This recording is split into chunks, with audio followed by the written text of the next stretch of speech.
Stop the clock so we can slow it down.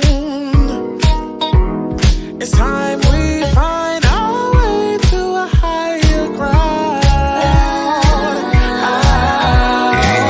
All my love is waiting for you to make a move. Stop ignoring, boy, just face it and get behind the groove. Cause the way you walk and the way you stare, never mind my tears. Man, I think I'm about to get slow. Maybe wanna lose control. Can't breathe tonight. I had to own the law. Sex, fire, burn, and pride. Take your flight and hold tight. Oh, boy, you know my time, my left, not giving it up. Oh, boy, you know you're all in the way, boy. Oh, boy, you know my time, my left, not giving it. He's gone wrong, yeah, gone on and glow up. Oh, boy, you know my time, my left, not giving it up. Oh, boy, you know you're all in the way, boy. Oh, boy, you know my time, my left, not giving it. He's gone wrong, yeah, gone on and glow up.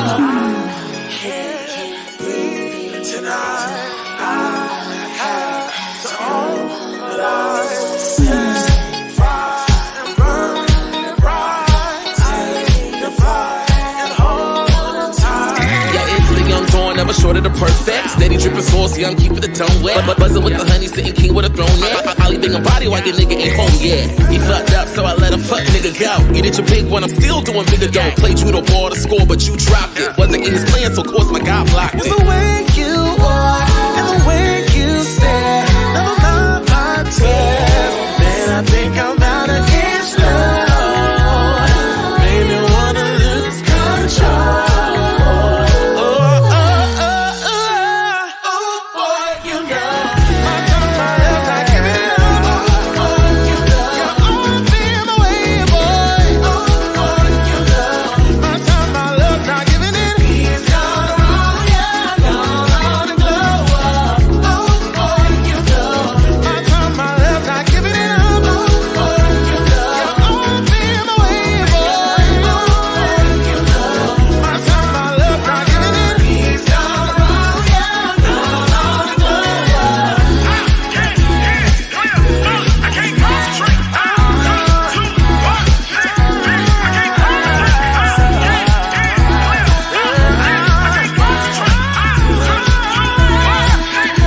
I can't It's the pretty Sadiddy kitty, I'm back up on the market. Picking a player pocket, I'm about to have him starving. Taking the loops, knocking boots, my body rocking. Never the two, I'm the one, so nigga stop it. Yeah, karma finna pay me stacks. I know your new trick, watching, so relay this back. Finna have it don't lock like a chokehold. I don't got no time for a bro code. Let me go, but I'm let you go. Let go, but I'm let you go. Let go, but I'm let you go. Let go, but I'm let you go.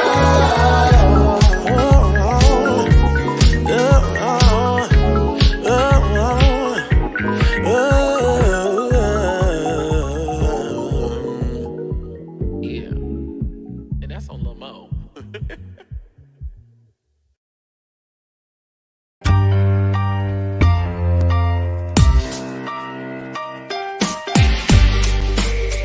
What's up, guys? My name is Sam, and this is Oliver Twixt. and we are from season 5 of Netflix's The Circle here at the Bumble headquarters in New York City, and this is The Cocktail Hour.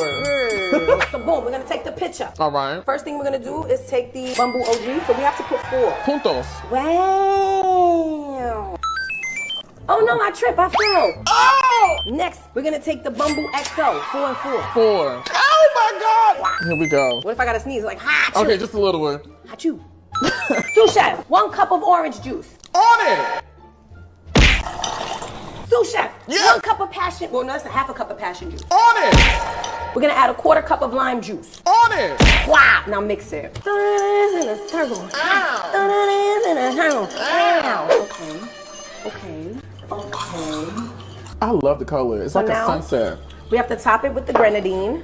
Ooh, look at that. So we need a lime or orange and then some cherries. Wow. Beautiful. And then lastly, A cherry! I'm gonna name this drink a glass of poor decisions because I'm sure I'm gonna do a lot of that after I drink this cup. That is really good. That is so good. Thank you, Bumble. Thank you so much, Bumble. Bumble, the greatest of all time. It's Oliver Twixt. And Mama Twixt here. Thank you, Puma, for our Puma Easy Rider shoes. Now, she always want to look like me. No, you want to look like me, child. And thanks to the Puma Easy Rider, our styles are twinning with pride this season. Get into it. I love the Puma Easy Rider shoe because it's a classic, just like me. The Easy Rider's timeless silhouette makes it the perfect shoes for any occasion while making a fashion statement. The Puma Easy Rider, easy to style, nice on your feet. Now, what I want to know is who you think gonna be killing at the pride party? I don't think it's you, girl. Child, please. I already know it's going to be me, man. Get in the mix with Puma with the return of the Easy Rider shoe. And wear your Easy Riders with pride. Okay.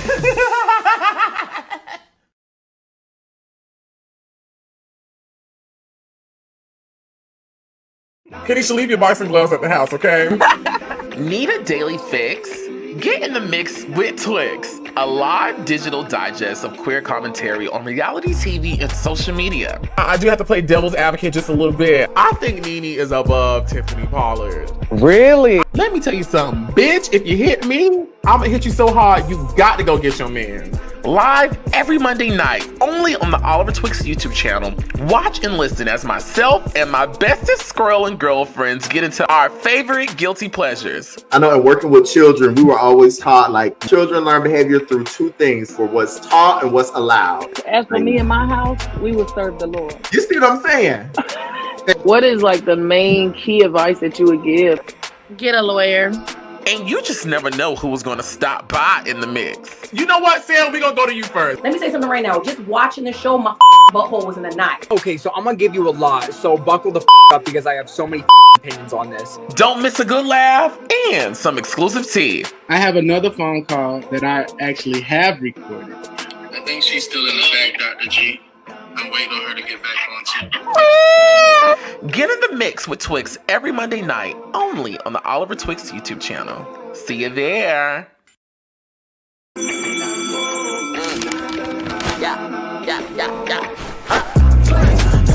Everybody go. Everybody go. Everybody go. I ain't gonna get a line, but it's better tell a friend. Play it one time, you gon' play again and again. Come one, come all, from the scanner. CWIS is the winner. Ha!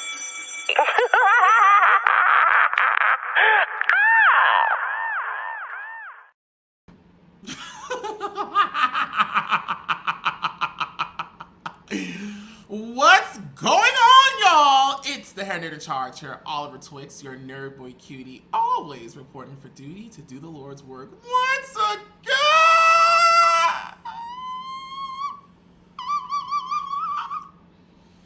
Bitch, we on it this morning. Listen, we are back in the Twixclusive, classroom to get into more of the things of the things. Let me say, I first want to thank you all for being patient and being here today. And if you are now watching this, because I know this was a live, originally scheduled for days ago. I think I originally said I was going to do this Thursday, maybe, or even Friday. And now it's Saturday.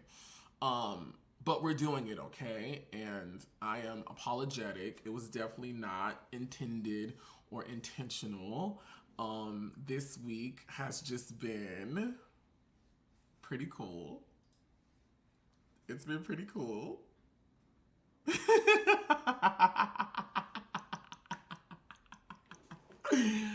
This week has been nice, y'all.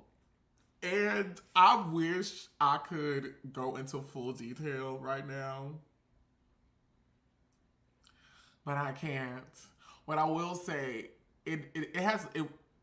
Well, no, it's just been a great week overall. Like, I can say this much. So you guys know the B Twixt Collective is my production company that I'm currently in the process of rebranding to exist as a creative agency, right? So like for years, my LLC has housed all of my content. And then of course I go into partnership with all of these celebrities, influencers, and now brands and companies to create content for them, right?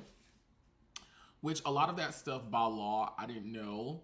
Copyright, like, rests with me because I'm the one who created it and filmed it. Like, I never knew that. That's why you guys have to know the law.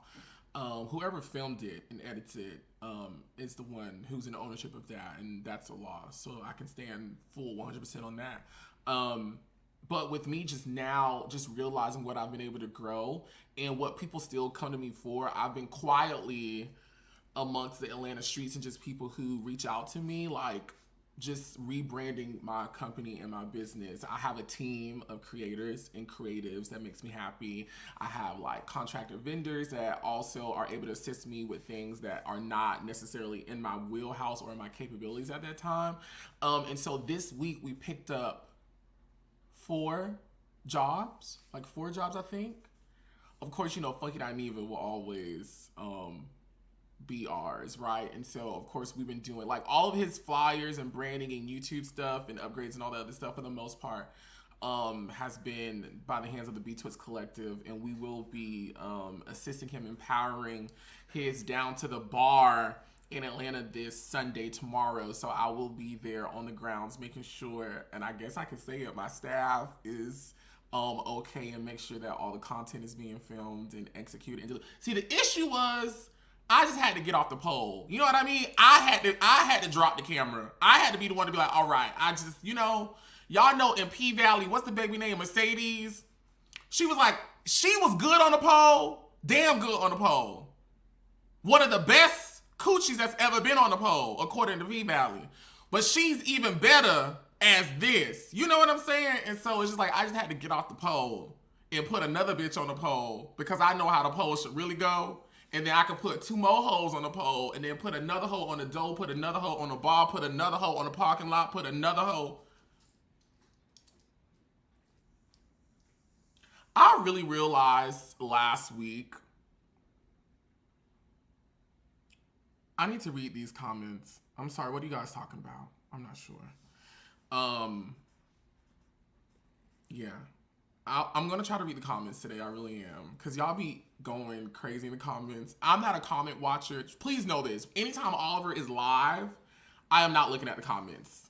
I can't do it. I have a stuttering problem that I've been dealing with since I was a child. And in order for me to do this job soundly, I have to focus and make sure that I'm not about to trip over my words. Y'all know I got big ass lips that be doing what they do. I got a big ass tongue, bitch, teeth and shit, and then I stutter. So I have to like consciously think about what I'm going to say. So sometimes trying to read the comments and talk just doesn't work with me all the time, but I'm going to try to read them. He's so funny. Trust me going into detail and telling y'all the full details. Trust me. But anyways, yeah, so that's what we're doing with that. And another reason why I don't go into the comments, because then I lose track of what I was just about to say and think. Oh, thank you so much, Breezy Davis. I appreciate that. I saw that comment. So yes. You know what I just realized? I tweeted this the other day. I technically have not worked since May of this year. Like I haven't done what I consider like work. Like I haven't worked. Like I haven't done any really new brand deals. No new like partnerships of like large caliber. Of course, I've been doing my reoccurring thing with Funky, but shall I do that? I wake up for 5 minutes and go back to sleep, and that's done. He done for the week. So I don't really count him just because it doesn't take a lot of time and energy out of me to make sure he's good. I haven't worked since May. And what month we in? We in August. I haven't worked since May, June, July, August, going into September. 4 months, I ain't worked.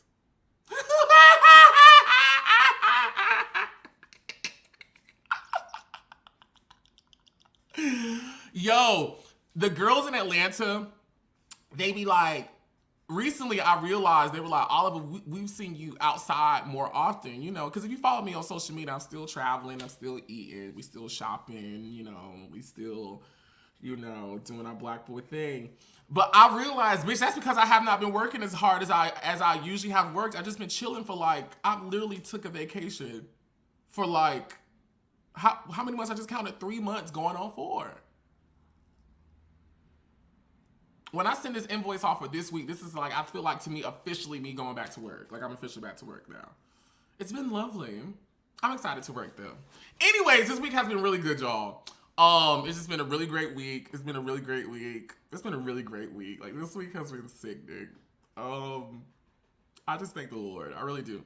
Anyways, listen, we are here to discuss the things of the things.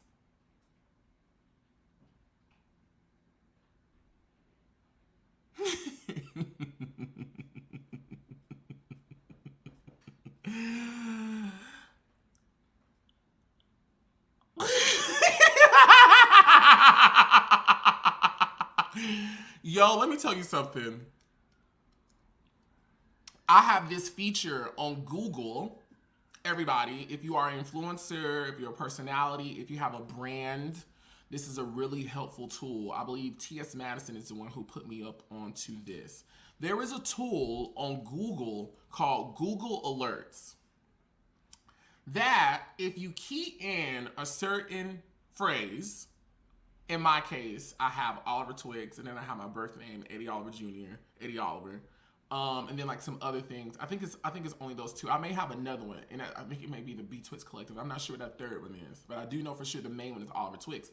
If you go through the whole Google Alert thing, key in that term, and then save it, it will send you a notification each and every time your name, the way that you just typed it, appears in what Google considers a registrable piece of internet content, right? So like anytime I post something, I get an email. Or like if a blogger or YouTuber goes live or mentions my name, types my name, and Google detects it, it'll send me a notice. Or like a lot of times when these publications have written about me, they don't reach out to you. Like when the Business Insider and all those publications who was covering my top model content, or even like when The Circle was having its press releases sent around and people was talking about the show, they don't DM you and be like, hey, we talking about you. So you just have to like kind of know, somebody know, or you follow it, or somebody read it, they send it to you. So you turn on the Google alert so you can be able to see it. I say all that to say I ain't really getting no Google alert from YouTube this week. But I did see TTB's live posted. I'm using specific syntax for a reason. And why it also took me a good little minute to get to y'all, bitch, because I was laughing. Let me tell you something. The way my ego is set up and my inner pride is set up, when I went to, because I like to be fair, right? I like to be fair when I talk about things, right? Because a lot of people on the internet, they get on here, and you guys know, you guys are very smart at home.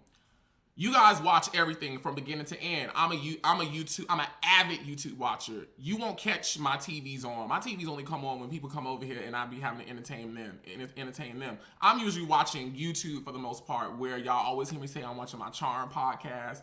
I'm watching my digest on Saw movies and X-Men and Marvel, and watching movie podcasts about Waiting to Exhale that last for 2 hours. That's my shit. So that's why I love the people who watch my 2 hour, 3 hour shit. I love y'all because I do the same thing for another creator. So I'm grateful. Listen, we give and we give it. We get and we give it right back. My ego is set up in such a way. Baby, when I clicked on that screen and I saw 10 holes up there, I had to click off.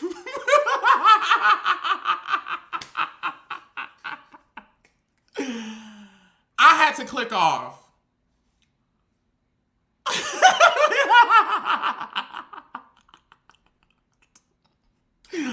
And I'm not laughing at them because I really don't know what they said. I did read the comments, which that's what we're going to talk about. I don't really want to talk about them because I don't know what anybody said, just to be fair.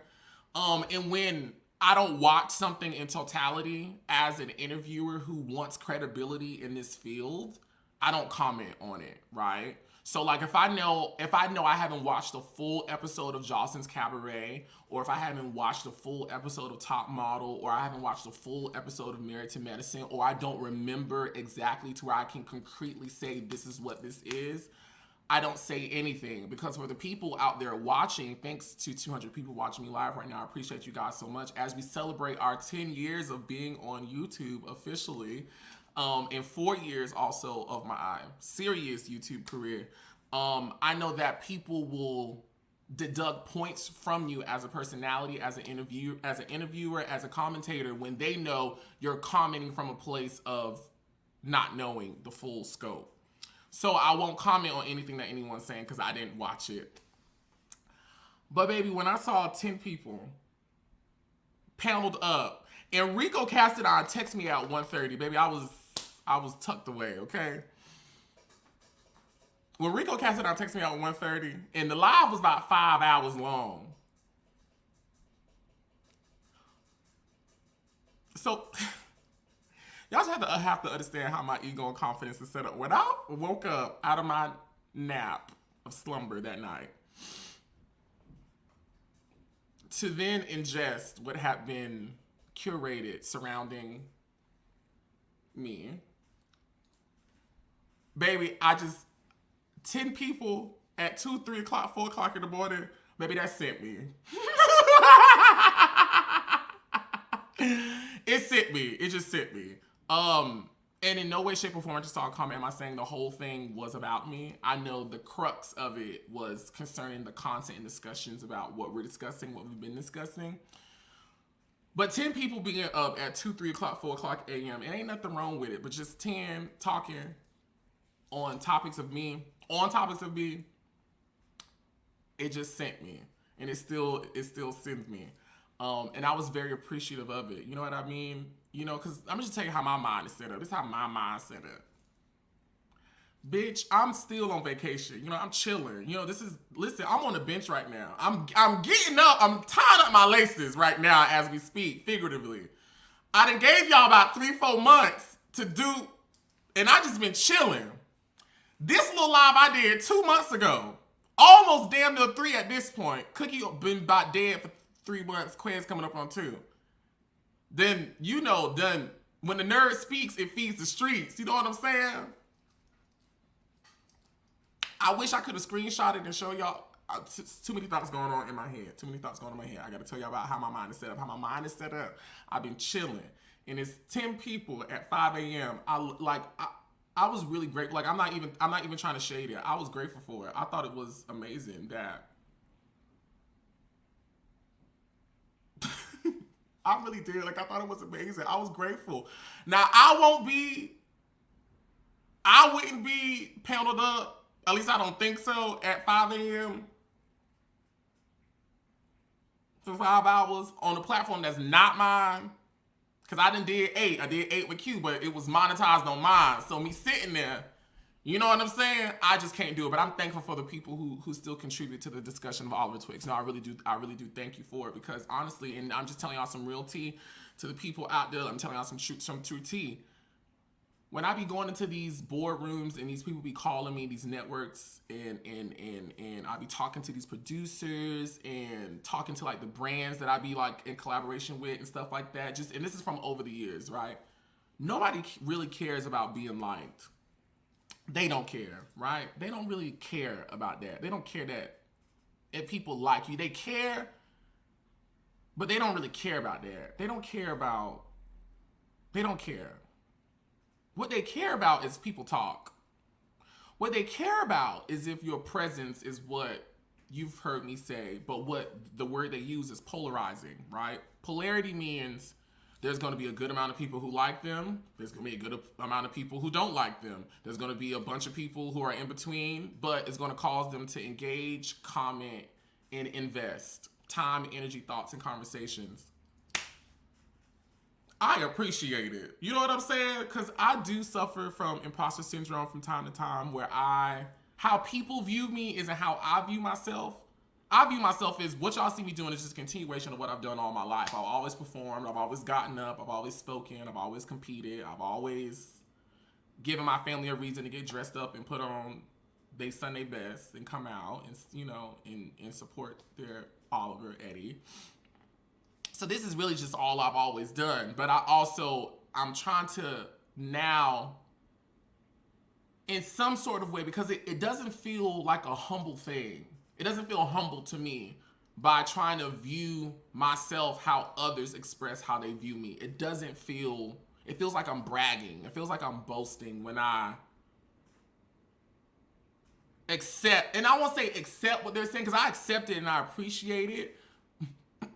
I don't know. It's just it's all a part of the imposter syndrome thing that I'm currently working on. Excuse me. I feel like I've gotten better, but I'm still working on it. So yes. Okay. Yes, I'm gonna talk. Oh, and another thing too. Oliver on YouTube is my place where I talk about all this shit. My mama called me the other day, and in hindsight, I kind of felt bad because she wanted to talk about it, but I don't want to talk about this in my personal life. This is work to me, so I need to talk about this type of stuff at work, where you get the things when you work. You know what I mean? So when you come watch me on live, just know you are witnessing my current thought process. I ain't really playing nothing today. I playing some stuff, but I ain't really playing nothing. This is my TED Talk. Thank you for attending. And so let's get into this live that went down the other day. It is a live with TTB and Dario Andrew Alimony Abrams. What does Andrew Alimony mean? I don't even know what that means. It just sounded good in my brain at the time. And Dario Applebottom Abrams. Yeah, I like that one. And the people, we're gonna get into that. I did not watch, so I can't really comment on what they said, but I did read the comments. Yo, the comments.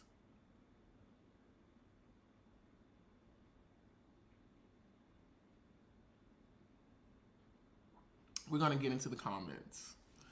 I'm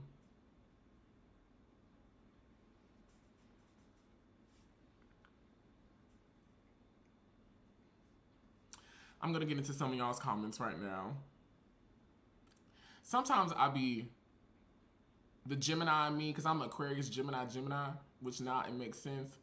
So it's either this or that. And sometimes I come into these places where I be about to do something, say something, but something pops up and it's like, girl, do you really? And I be having to really weigh it out and think, like, do I want to? Should I? Bitch, do it. No, don't do it. No, ho, pull it. Do it. No, I don't do it. Not right now. That's what I be going through sometimes. Let's get into these comments. Morning. Yes. What Bugetto Infamous said? What you said? I appreciate y'all. This was not the pre-show for NCAA football I expected, but this is the one I want. Yes, I like that. Oliver always finna come with a commercial. You know why I be using these commercials? Because I still be doing shit over here, and it's just a one-man army. So the commercials are really, the main goal is really to buy me some time. So it's just not dead air on the dead air. You know what I'm saying? It's really to buy me some time. But yes, we always gonna come with a commercial. We got a sitting commercial that's gonna come up in 2 seconds. What y'all saying? Good morning! Yes! You came up on my timeline and going live at the same time. Good morning. Oh yes, baby. I'm trying to take over intentionally. My only question is, were you an employee of Chasing or an independent contractor? So this is when I'm gonna need y'all in the comments that got them type of jobs to help me out, because I ain't had one in a good little minute. But I think I know what I know, but I'm surrendering myself for y'all to tell me if I'm right or wrong. Now, in my brain, when someone is an employee, you get paid, first of all. Let's start there. On a reoccurring basis, whether it's once every week, once every 2 weeks, once a month, or a lump sum. It's an amount that's agreed upon, written upon, signed, official. You send off tax documents, to somebody in HR, like the people that work with me, they have to submit tax documents because I have to, when I do my accounting, because I'm trying to do my accounting the right way. I want to report to the government I'm paying niggas this type of money a month. You know, oh, excuse me, Jesus, I'm sorry. I'm paying people this type of money a month, right? Because what COVID taught me is that if you show the government you around here doing stuff, they will do stuff for you and say thank you. So yes, I want to report this. Employee, right? Employee, there's a bot. You get guidelines that say you can't do this, you can't show up to work like this, you can't say this, you can't do this. This is a due process. If this happens, this is what happens. Employee means that all those things, right? An independent contractor says we are going into a working agreement and you do this service and you get this in return. There's no tax liability. There's no liability between either parties. At least that's what y'all correct me if I'm wrong now. I'm gonna scroll down to the bottom of these comments.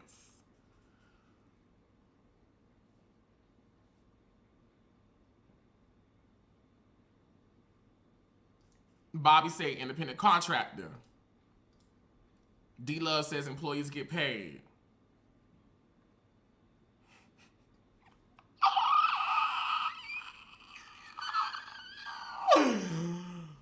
The miseducation of the vibe says there's his new book titled DJ Chases His Dream to Pay the Rent. I think I like DJ Makes Another Video even better. Let's do that one. No, Pixel. Pixel makes another video. Darius, can we please, I beg you, can we create an Oliver Twixt collab with Darius Book Enterprises, Children's Books Enterprises? Can we get a Pixel series? And I want my first thing to be Pixel Makes Another Video.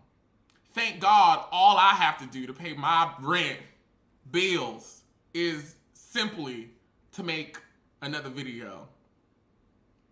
I thank the Lord for that. Darius, let's do it. Darius, let's do it. What you say? Employees implies a consistent payroll for services regularly done. I don't know if you would be a contractor either unless you've been paid for services provided for them. Probably a business partner at times. Yes, I've definitely done business. Like I've gotten money from Endaria. I've definitely gotten money throughout the years, but it's always been like one-time transactions, you know? Or, you know, whenever I go ask, you know, because I always ask, you know, I ain't afraid to ask nobody for shit. You know, can I have this? Can I please? Because I done did X, Y, and Z. Can I? And I appreciate it, Dario, because he's like, yeah, girl, here you go. Yeah, you know what I mean? Are you hiring? I am hiring. Now, right now, I only have paid internships, right? So, like, you're interning with me, you're learning. But, like, the beauty is first of all, I'm always getting inquiries from people about, Oliver, can you do this? Can you create this? Can you do this? Can you do this? And I've had to tell people, no, I can't. Or like, I just don't do it because I just haven't had the manpower to do it. And so now I have the manpower. So like all my interns who've been working on projects, growing that relationship, growing that rapport, growing that trust, I've hired majority of them for the things that Funky is asking me for this week. So you get a job, you get a job, you get a job. And, you know, I don't know if I should say I ain't gonna say what I try to pay people. I do have a bare minimum that I try to pay people, especially when it comes to stuff like this.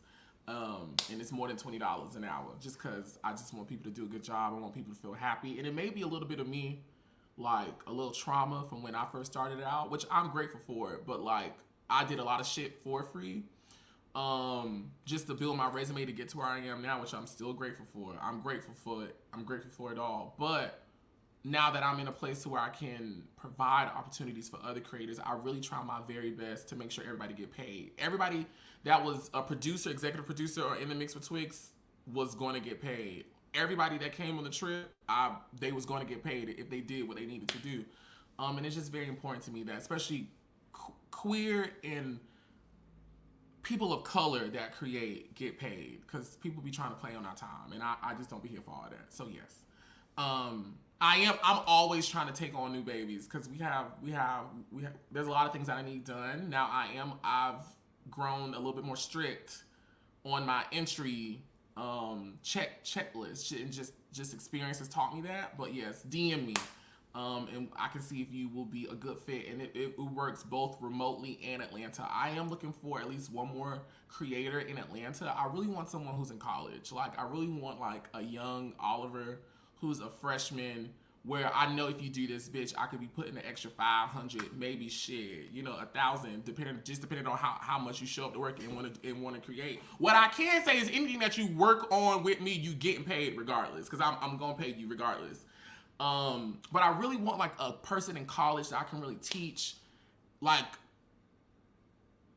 I just remember the credit score I had when I left college, because I just had done things to build my credit. Bitch, I could have it's so many things that I just could have been done that I didn't know I could have been done and had did.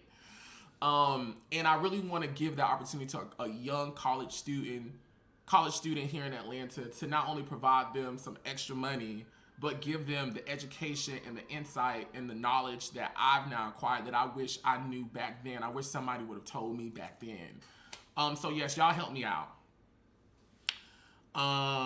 Venus on Earth, correct. I've done independent contracting. I separate them, calling them gigs. Listen, I don't know. Was that what the people was over there talking about? Baby, I don't know.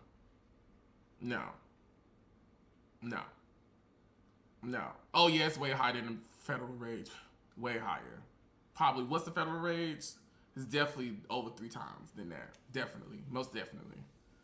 And I give it, because shit, the money there, so give it, Yeah, I'm making a profit, but Dr. Heavenly taught me this. When you pay people well, they will always do a good job for you. When you incentivize, Keisha, that own all these restaurants in Atlanta, taught me this too. My friend Keisha that I met through Funky, who owns Cirque and Blue and Daiquiri Factory. When you give the people who work with you on your team more, you don't never got to worry about a bitch stealing, lying, cheating, flaking. If you give them more, especially if it's there, you gonna be all right. Bitch, I don't try to be selfish. Y'all come to every event. He'll go to contact. He'll go to email. Who am I to hold the gate? Bitch, I ain't, you know what I'm saying? But anyways, I'm rambling. What was I talking about? Do I accept resumes? Yes, I do. I'm always trying to grow we got shit to do over here. That's another reason why I had to keep pushing the live back, baby. I've had this slogan for the last couple of weeks in my team meetings every week. And to my friends, I'm trying to get us out the hood. I'm gonna say this while I'm trying to pull this other thing that I want y'all to hear before we go on our first commercial break. I speak with confidence. Now I don't know what it was on the other side from what I'm about to say, but I know what it was on my side. I got a phone call a couple of months ago before they started filming this current season of Housewives. I got a phone call from a woman that I know for sure is affiliated in some type of way over there with production, the team members. And she said that the producers was looking for some new people to film, and they was thinking about potentially adding a guy to the mix. She said, Oliver, me and somebody else thought about you, and we wanted to know, do you have a husband or a rich boyfriend, and do you own a home? Damn, I was not supposed to say that. Damn, Eddie. She told me basically what would have been the prerequisites just for me to even get my foot in the door to even start the conversation, right? And I told her, and I was like, girl, I'm not ready for that. Like, girl, I'm not no housewife. Bitch, I don't got no money. I don't Bitch, making 6 figures now don't mean shit in America. I mean, it mean a little something if you know what to do with it. Thank God I don't got no child. I don't got no big housing bills. And thank God I got the Candy Bird's way of thinking. Well, bitch, I live below my means. You know what I mean?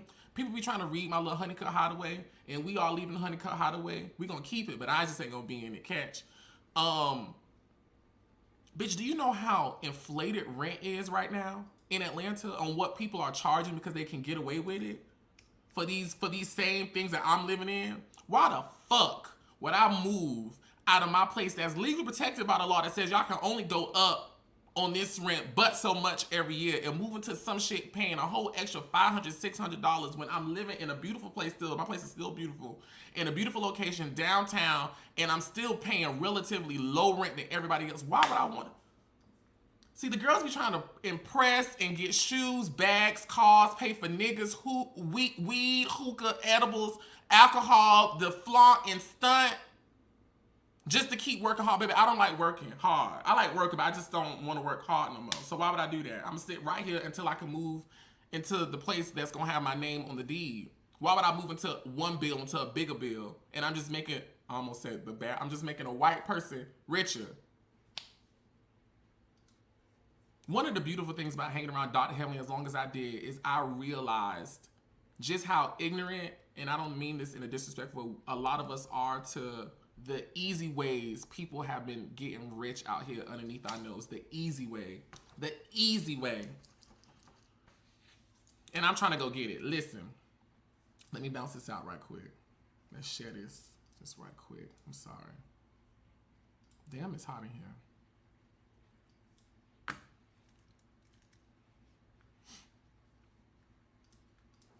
Y'all just let me click right quick, okay? Y'all know I'm a woman of a certain functionality. Okay, that's doing that. 325 people watching. I appreciate it. Y'all, are you looking for new producers, editors, and videographers? Yes! Yes! Yes! Yes! Yes! Yes! I am. I love that I presented myself to be a premier editor.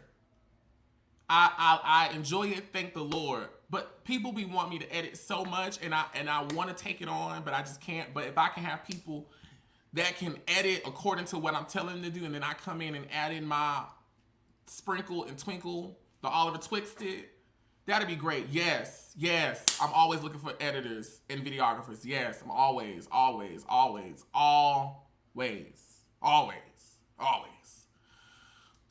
I forgot what I was gonna say. That was gonna be one of the last things before we went on a commercial break. I want to make some tea before we get into the tea, because we're gonna get into tea. I forgot what I was gonna say. I forgot what I was saying. This is why I don't like looking at y'all comments, but I'm looking at them. What y'all saying down here? Accounts overdrawn, credit card revolving, utilization through the roof. They cute though. Ooh, Jesus. You can't be employed without payment. Kendra Jenkins. Yes. Listen, my question was, I don't know if I would be considered an employee. I don't know. Like, I don't know. I wasn't underneath no Chasing Atlanta season contract. That expired when the season was over with. That's done when the season is done. And then I was contracted to turn in Chasing the Beat, which I honestly don't think, I didn't sign that contract until, I could be wrong. I don't think I signed that until about March. So that would have been the only contract I would have been under, was just to turn in Chasing the Beat. So I don't know. I don't know what words. I'm okay with either one. The verbiage don't make another mind. I just put it up because I saw people was talking about it. And then a question dropped into it so we could talk about it. Maybe I don't know. It don't make me never mind. I don't know. Listen, we're going to go to a quick commercial break. I want you guys to let this play in the background. I'm going to go get some tea. I'm going to get some snacks, right? But don't go anywhere. You guys are officially in the mix with Twix. And there will be more. Oh, wait, the shit is still uploading. Damn, 1 second. I got to stall a little bit more. It is Global Black Pride here in Atlanta. And I've been enjoying myself. Yesterday, I had the honor of presenting my mentor and longtime friend that I was able to make in this industry and that I've kept in this industry and who I love so much, Funky Dineva. As we know, Quentin Latham, I was able to present him his award yesterday at I think it was like because I saw everybody in there. Everybody was there. It was the official gala for the awards for giving people recognition for their achievements in their various fields. And it was just so dope to honor him, right? But just seeing how much has been acquired and accomplished between the time that I've known him. I met him first, technically, in 2015, at the end of 2015, but really at the top of 2016. So our relationship now is 8 years, going on 9 years. In 2 years, it'll be a decade. And I'm just so proud of him and everything that he's been able to do, and just how he continues to push the bar, not giving a fuck, you know, not caring, speaking his mind, his truth, and standing on it. And when he's done on this thing, logging off and living his rich white woman life, and it was just, I was just sitting there and just in awe, and just how much has changed. You know, I thought about, for those of you guys who've watched since season 3 of Chasing Atlanta, there's a picture of myself, Lauren, Funky Dineva, and T.S. Madison. It's shown in the episode 2 or 3, whenever I met Lauren at the zoo. And it was like, it was one of those types of events that was back in 2018 when we did that. And now, even 6 years later, 2024, around the same time, so much has changed. Like, so much has changed, so much growth. And I was just in a place of gratitude, you know, thankful for myself and what God has done, thankful for him. Some of my other friends that run the room, like Victor Jackson and Bishop O.C. Allen and his beautiful husband, and just Juju, just seeing so many people I've been around here in Atlanta, just out here doing the work and rising and looking good and sitting in the rooms, and just a celebration of queer Black excellence. It's just, it was a dope feeling. What I wanted to play is zone processing. So we're gonna try this again. Listen, we're gonna go on a commercial break. It is an extended one, just to give me time and y'all some time to wind down. And I think it's an actual great way to introduce this next segment we're gonna get into. But listen, don't go anywhere. Hope you guys enjoy this treat. You guys are officially in the mix with Twixt. Don't go anywhere, because there is certainly more after this.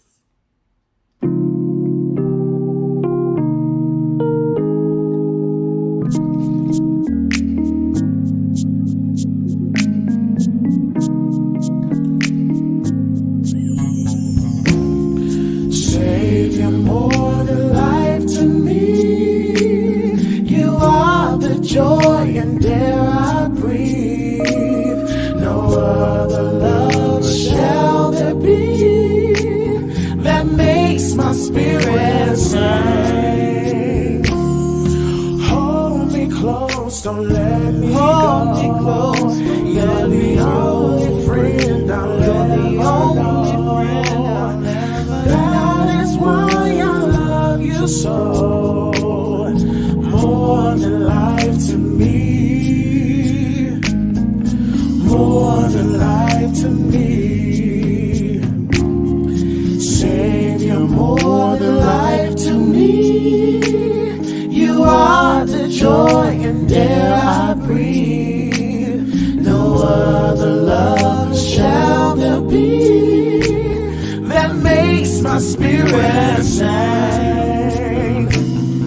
Hold me close, don't let me go. Me close, you're the only friend I'll ever know. That is why I love you so, more than life to me, more than life to me. Savior, more than life to me. You are the joy and air I breathe. No other love shall there be that makes my spirit sing. Hold me close, don't let me go. You're the only friend I'll ever know. That is why I love you so, more than life to me, more than life to me. Savior, more than life to me. You're my joy. You are the joy and air I breathe. No other love shall there be that makes my spirit sing.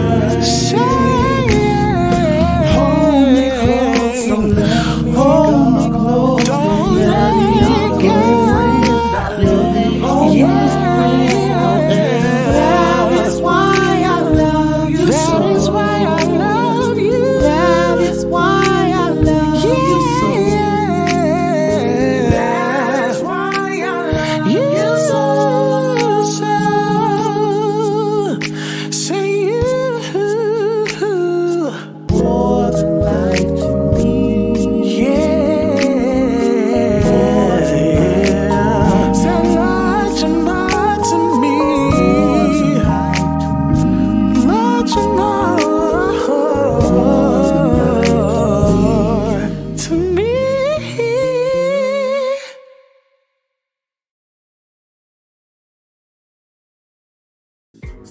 Out Magazine, one of the biggest LGBTQ plus publications in the world, just put out their list for the top 10 black queer pop artists you need to know. And guess who came in at number 8?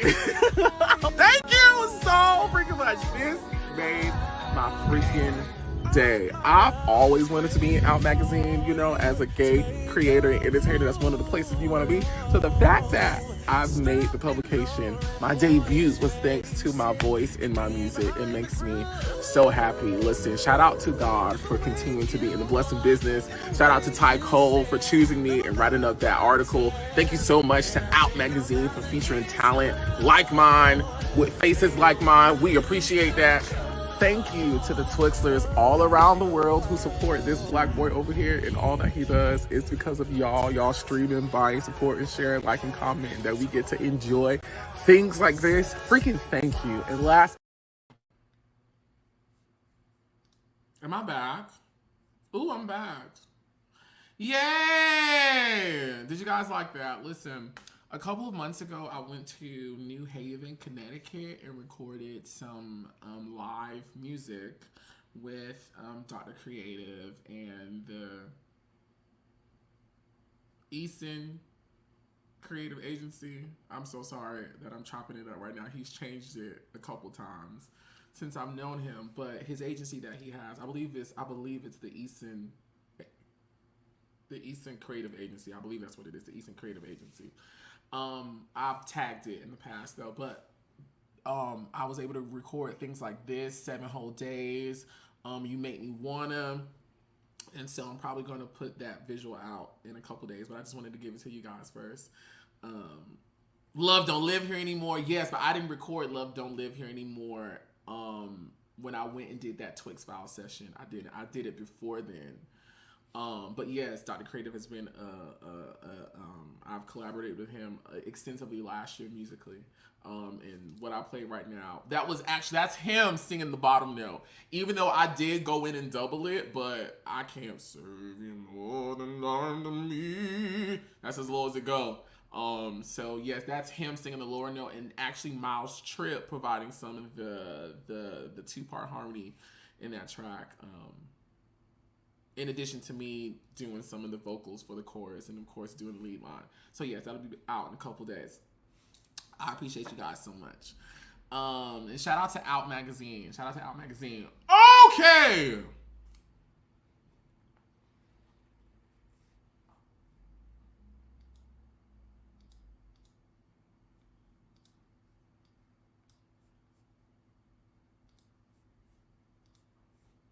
Let's get into it. Can you guys hear me? Can you guys hear me well?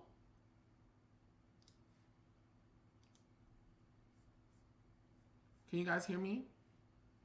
Thank you so much, honey. I appreciate you guys. You guys are so sweet. Okay, awesome. Let's get into it.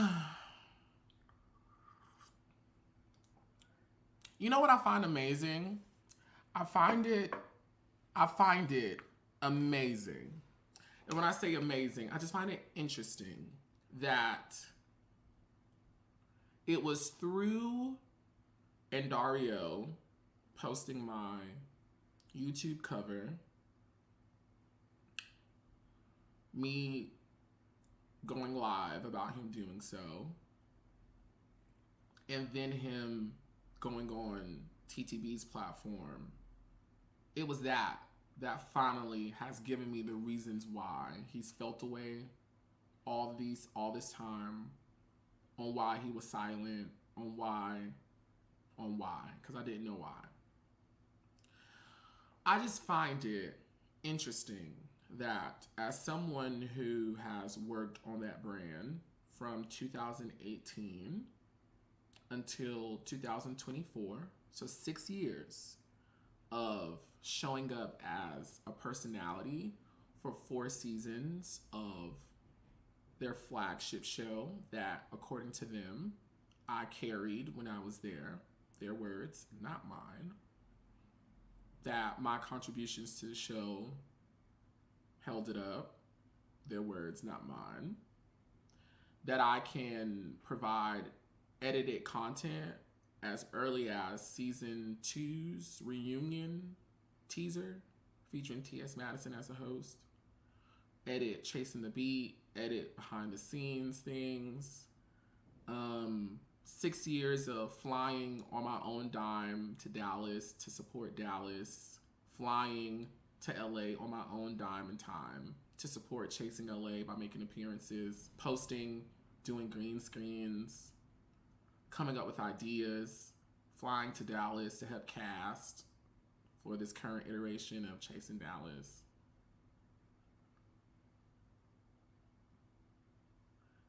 And years of going through the drama,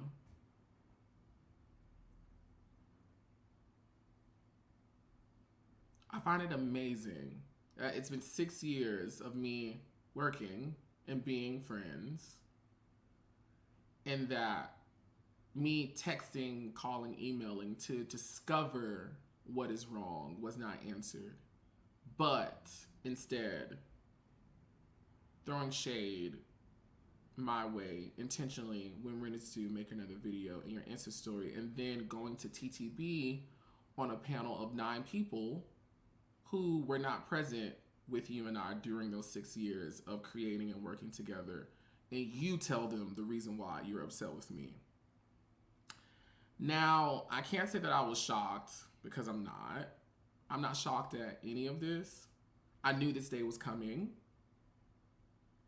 When I got fired the first time off Chasing Atlanta back in season 3, and I ain't do shit, and nobody even inquired about it. And I've also seen Kevon go, Reese G go. Kevon helped start the brand. For whatever reason, he's gone. For Indario's reasons that he's justified and valid in feeling, if he, because I wasn't there. I don't know the full truth. I just know what somebody tells me. Reese G did what he did with Dallas, did what he did with his other shows, gone, blocked, excommunicated. Quentin T. Harris started a whole nother city, gone. Was in Chasing Atlanta for what, 3 years, 4 years? 4 years, 3 seasons, 2, 3, 4. Gone. Blocked. I just found it amazing. But my dog, who's been featured on the show for seasons, passed away. Didn't get a phone call or an email or a text message from the brands. Not saying I needed one or I was expecting one, because nobody has to do anything for me. I just looked at what had transpired. That 6 years being somewhere, contributing content. We've seen the lives, Oliver, thank you. We've seen these. My dog died. Friend, creator, everybody knows Cookie was my child of 7 years. I didn't hear from Indario or Chase the Reality. Quez, who was my partner on the show and contributed heavily our storyline for the seasons that we were present, died this year due to stage 4 liver cancer. Died.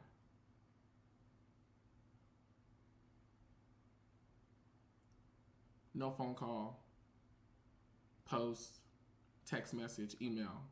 But what I did get was, when Rennis do make another video, which I will say,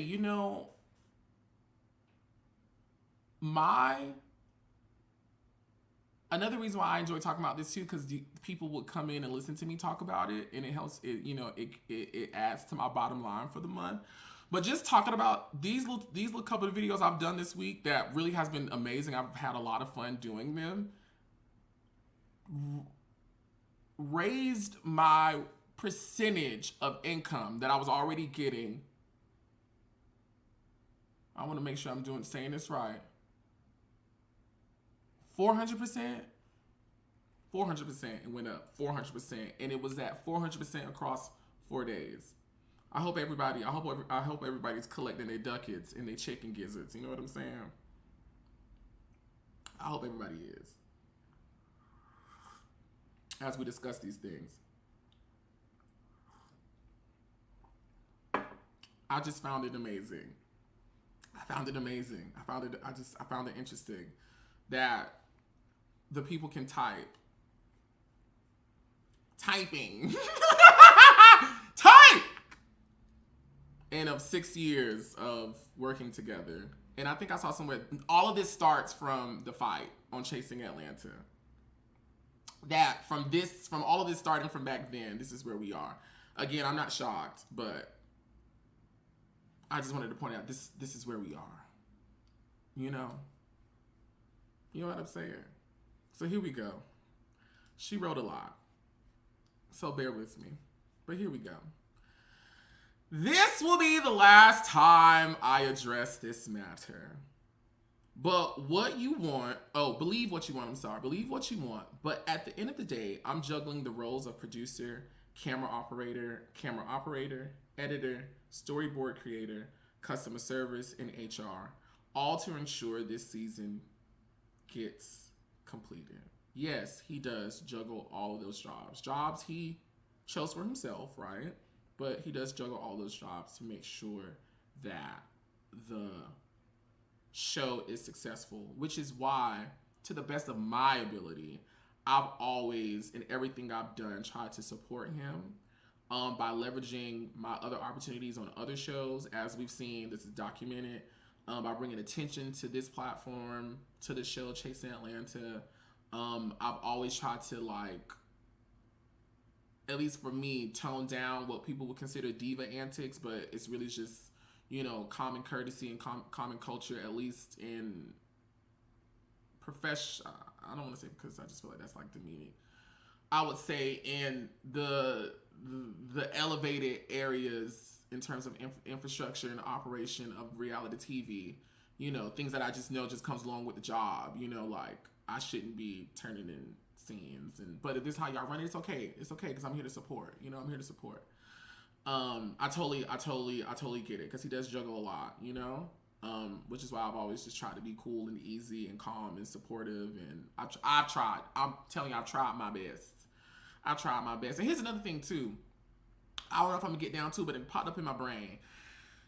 Everybody forgets that before I was anyone's friend or cast member or anything, I was Oliver Twixt, who was a rapper, an interviewer. I had interviewed celebrities on Funky Nineva's channel. They're there. 36,000, 40,000, 60,000, they're there still. And creating music. I was doing this. I had an opinion. I spoke like this, talk like this, act like this, walk like this. Ain't shit changed. The same personality and the quirks and the way he talks and expresses himself has, according to the creator, been the benefit of their flagship show for 4 seasons straight. And this is what made me realize that I just have to be a whole lot more responsible with my words and what I say, because what I've realized is when I say I like something, or when I say I don't like something, or when I critique something, or when I analyze something, people listen to me, right? Now, again, I'm just up here talking and just doing my thing. I'm just up here talking to y'all like I would be talking to anybody on the phone, girl, X, Y, and Z. Actually, no, I'm not, because I am holding back a whole lot, because my mouth is way reckless. And I'm pretty sure in about maybe 2 more years, I'm probably going to unleash another layer. I can't roll it out to all of y'all at one time. It'll just be chaotic. But I forgot what I was saying. My mind didn't went that fast. We just gonna jump back to reading the thing. I forgot what I was saying. Okay. I've endured mistreatment simply because the footage people brought to the cameras played out as it did on the show. The real issue here is a lack of accountability, and now I'm blamed for decisions others have made. As I mentioned in the live, Oliver was still an active employee with Chasing. The Where Are They Now videos were meant to be on the Chasing platform, not his own. And so by seeing him say this, I'm sure this came up in discussion. And this is why I don't like saying too much, because sometimes people who are trying to cherry pick, they will pick one thing you say and then run with that. So let's be very clear. Again, and I'm saying this as clearly as I possibly can. Me interviewing the cast of Chasing Reality and their programming, the intention behind it had nothing to do with the Where Are They Now. And I don't even know what they said, but I'm just clearing it up. I don't even know what we just going, yeah. It had nothing to do with that. First of all, I've always interviewed reality TV stars from various shows. Check out my channel, Proof is in the Pudding. I've done it for years now, going on 4.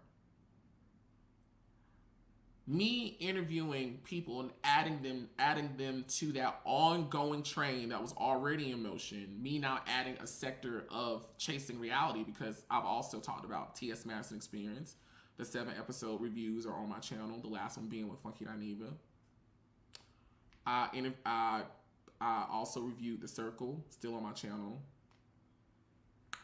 Hell, Candy Burris does speak on it for years. And I sat right there and she said, well, I didn't like how they edited this, or how they doing this, or I feel like the show should do this, do this, do this, do this. Bravo and Andy ain't get upset now. What? You know what I'm saying? And I'm not saying one is right and one is wrong, but also understand from my perspective, I'm looking at how, and based off y'all comments, I've yet to see one comment. I haven't seen one underneath my comments or underneath TTBs. Those are the only places I've looked where it's like the people saying Oliver tore down the brand in his interviews. Like, that never happened. I never tore down the brand. I never told people not to watch. I'm glad they stopped that verbiage, because I just never told people not to watch. I never said that.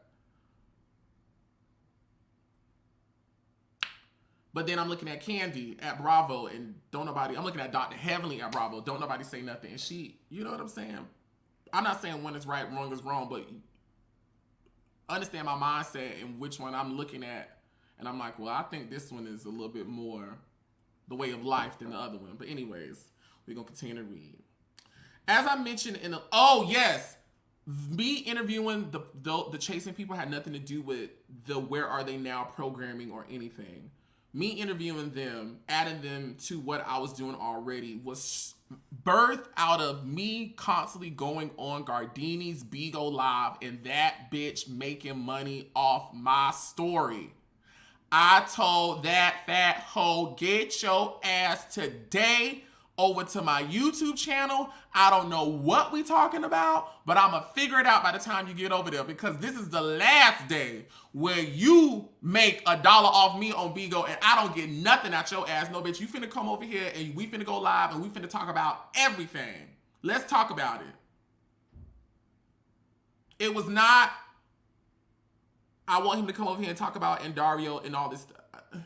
Shit never really honestly crossed my mind. Me mentioning I was supposed to do a Where Are They Now series with the brand. The reason behind that was for me saying I didn't understand how I'm literally doing the same thing that I was going to do on the brand, or maybe all that stuff was going to be edited out. You know, maybe they couldn't really voice their opinions or say how they felt or whatever. You know what I'm saying? And in my mindset, I really don't care about whether it's true or not. That's not my job as an interviewer. I don't care. I personally don't care if what you're saying is true or not. I just want you to tell your story. That's all I care about. When I interview people, and I'm saying this, it is not my job, nor do I care about whether or not you are telling the truth to a certain extent. Now, you just ain't finna get up here and just be lying about stuff that I know to be true and factual. You know what I'm saying? I want these people to tell their story. You tell your story. I'm not here to say. And then here's another thing too. I'm gonna get back to reading this. When I was in live with Gardini, this wasn't pre-recorded, this was live. When he decided to start talking about Dario, in which many times I tried to pull him back if you watched. Now, the people who didn't watch the full thing, I'm not talking to your ignorant ass. Sit over here, I'm not even acknowledging you, besides this sentence right here. If you didn't watch the whole thing, we can have a discussion. Now, if you watch the whole thing, you can still stand on what you say, then we can talk. But if you ain't watched the whole thing, get out my face. You're wasting my time. At the point at which Gardini started, and these people that I'm live on the air with starts mentioning names and saying people and what they feel, what am I supposed to do? Stop the live? Cut it off? Stop it? Stop my live and cut it off. What was I supposed to say? Tell them, no, you wrong, stop it, you lying. I don't know if they lying. I wasn't there. I'm not that friend that's gonna ride with you. Bitch, I wasn't there. I didn't see this shit. You know how many times I've gotten different versions and stories. We all know. How many times do we get different versions and stories from people? Bitch, we wasn't there. I'm out of my business.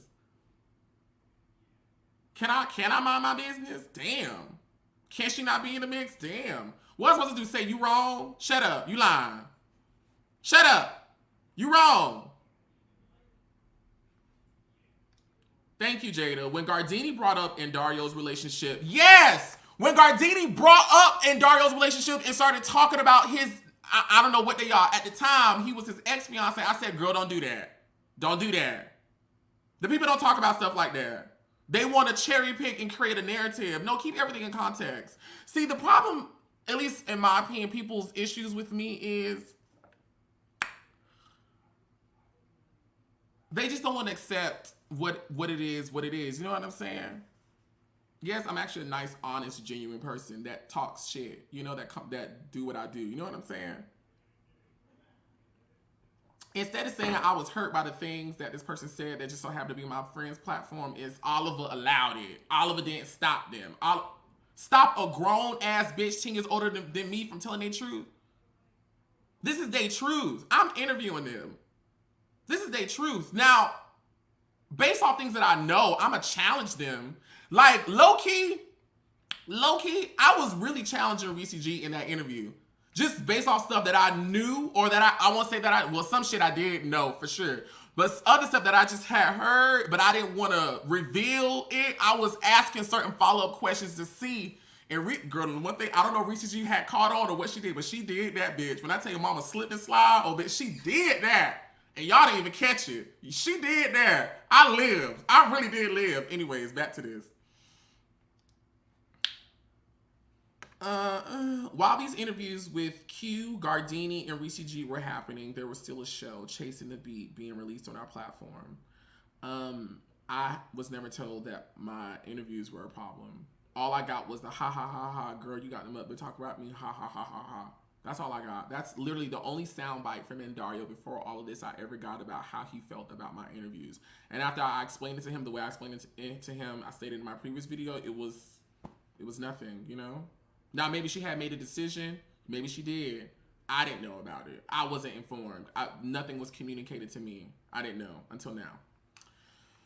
Instead of letting Oliver go immediately, I questioned, well, you know what? Shit. You know what? In hindsight, bitch, you could have fired me before I went and spent the other money to make Chasing the Beat possible, bitch. You could have let me go, you know? Because I really did Chasing the Beat for the cast and the people. The people love Chasing the Beat. And listen, something is always a puzzle to another puzzle. So it would have been, you know, the curated content to show proof of concept. I want you guys out there who work in TV or who want to work in TV and all the other things. Proof of concept. One thing that I learned will get you from an idea to a boardroom to the director's car talking about it with their child and saying, do you think it's a good idea? Proof of concept. Proof of concept. Chasing the Beat was a proof of concept project for me. In the Mix with Twixt was a proof of concept project for me. Proof of concept. While I enjoyed that proof of concept, baby, you could have let me go. Because that means I wouldn't have had to deal with trying to get Chasing the Beat to happen. Because there was a lot of shit just behind the scenes on my end. And just production, we could have saved it. You know what I mean? I'm thankful for the second installment and the third installment that's coming too. I actually love Chasing the Beat, which I was told I can keep, which I didn't, but you know, whatever.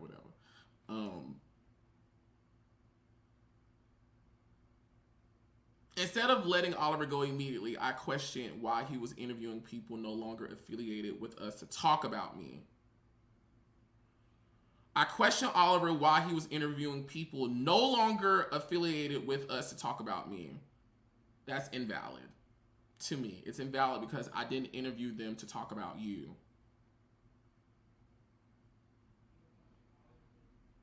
I'm sorry, but like, how and why? How? Like, I get it.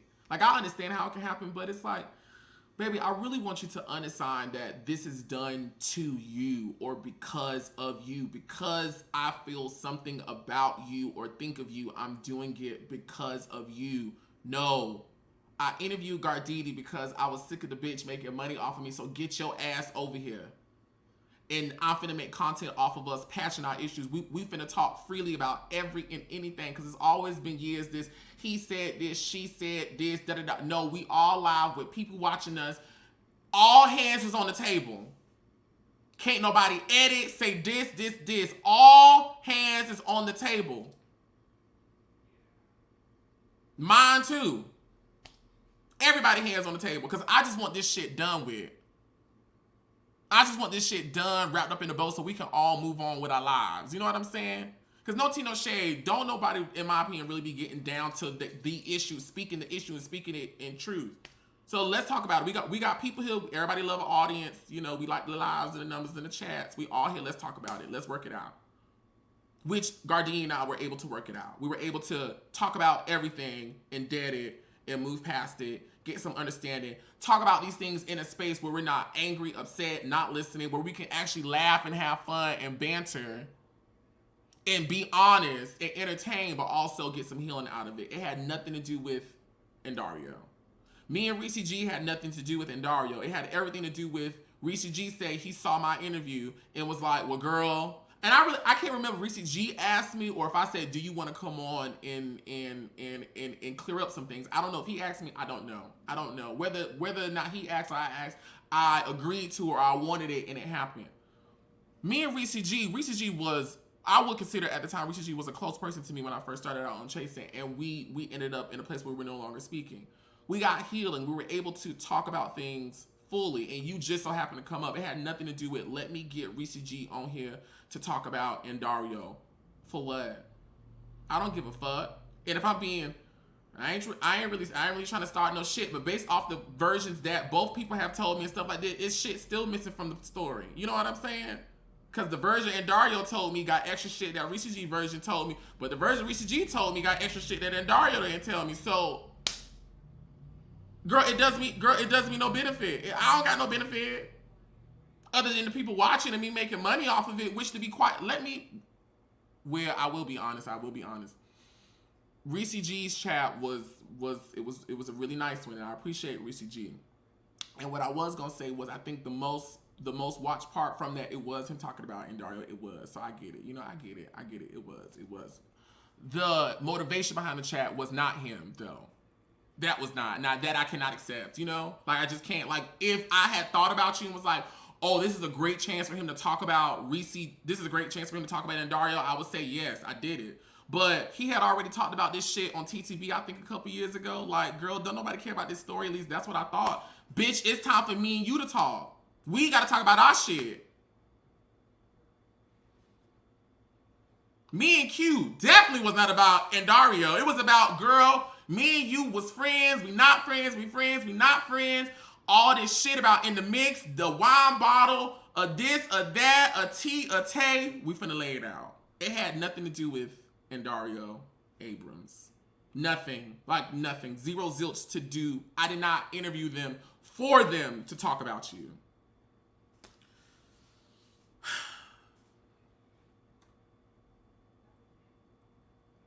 I understand that Oliver did not say those things himself. He understands I didn't say those things himself, so I don't feel that way. I'm not thinking that way, nor am I endorsing those things. I didn't feel that way. I didn't say it. I didn't think that way. I didn't say it, nor did I endorse. Now, the things that I knew to be true, I did agree on, like, girl, that did happen. That did happen, or he did say that, or he did do that. But in terms of their comments on calling him out his name, and Reese G actually kept it very cute. Reese G actually spoke about it very maturely. We know Gardini was a little bit more fired up, and Q had a little spice behind his too. I wasn't sitting there like, yeah, you right, yeah. Girl, I'm sitting up there looking, laughing, because, I mean, the shit is funny. The shit is funny. And doing my job as an interviewer. Going on to the next question.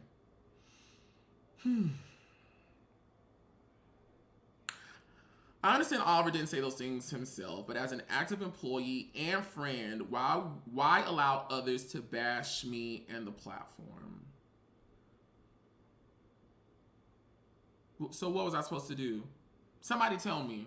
And I think I asked this earlier, but we now on the part. What was I supposed to do? Somebody type down. What was I supposed to do? when they started talking about him, what was I supposed to do? So that means for everybody that comes up in conversation, I got to stop them.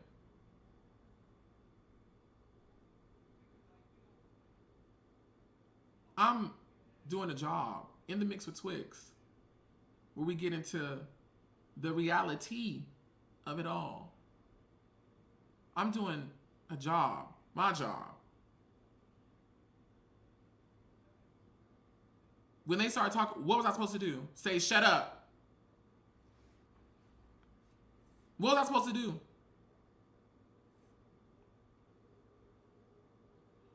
What was I supposed to do? Somebody tell me, what was I supposed to do? As a friend, what was I supposed to do? That's interviewing them. Somebody tell me, what was I supposed to do? I'm listening. 384 people. I'm stopping right here. Somebody tell me, what was I supposed to do? At the point at which I'm interviewing them. Y'all tell me, what was I supposed to do?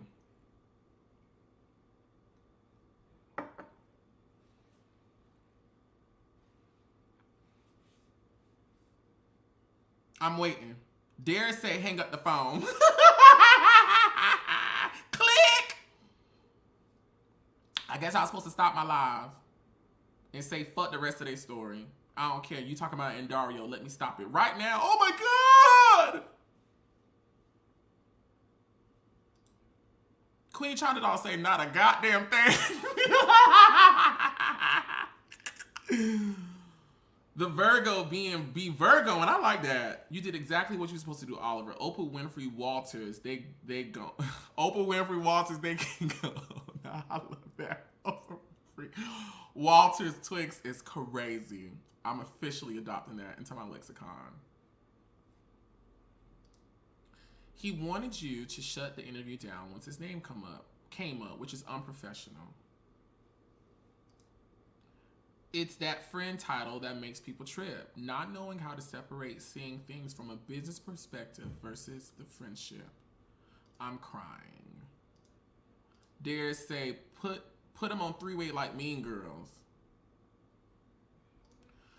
Randomized reading. I have a theory. I feel like the root of the issue is Dario saw your platform as an extension of his, when in reality, just as he's a creator, so are you. The point of the interview is to get the person's story, good, bad, or indifferent, which is, don't I say that? And I say that for a reason in my interviews. You can tell me what you want to say, good, bad, ugly, or indifferent. I have ugly in there, but or indifferent. I've been on reality TV, and I'm friends with people on reality TV. I've talked to people on reality TV. People have trauma. Now, I don't give a fuck. You know, I'm one of the few ones that have done reality TV. I don't give a fuck. You know, and I blame Chandra. Chandra used to Chandra was the basketball mastermind. You know what? I really need to help my mama become a mastermind coach. Now that I think about it, Chandra can pump you up, boy. Chandra got away with words. Y'all done heard Mama Twix get on here. I received that all of my close to now 30 years of being on this earth. My mama, I believe in you. You amazing. You go win. God got you. You was chosen. You blessed. You talented. You got. That's why I walk around like I don't give a fuck. You know what I'm saying? Because my mama told me I was beautiful, smart, talented, fine, sexy, everything, clapping, and my grandparents, you know? So I'm one of the few reality people who don't give a damn. Other people give a damn. It affects them. They have trauma from people editing their story and their thoughts and their views. There have been countless of people, and again, I know people in the chasing reality world, in the web reality world, like to compartmentalize me to that. I am more than that. There have been people who have gotten on my top model interviews and have carried. Lisa D'Amato, the boy Cycle from Cycle, I think 21 or 20 for the boys, carried. The black girl who was talking about the trans stuff, carried. They carried. This is their story. I would be just like those people in an editing room and those producers that have inflicted the trauma that has brought them here to me by me now trying to edit them. Tell your story. This is your story. You tell it. And trust me, the people that watch it there are very smart. Y'all are very intuitive. The people are going to pick up on it anyways. The people pick up on this shit anyways. Just because somebody got a video that got 50,000 views, don't mean everybody that watched it is agreeing with it. Which is why I love comments. Doesn't mean everybody that's watching it is agreeing with it. They just watching it because what this person is saying has intrigued them. Anyways. They say, I guess not interview them at all. What you did, Oliver, you did nothing wrong. I guess you were supposed to pause the live and ask Dario if this narrative was approved.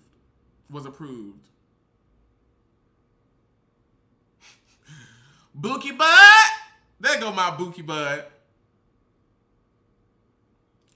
Based on Dario's comment or someone else's comment, he resented your negative critiques on season 6. Critiques that when me and him talked about it, he agreed with.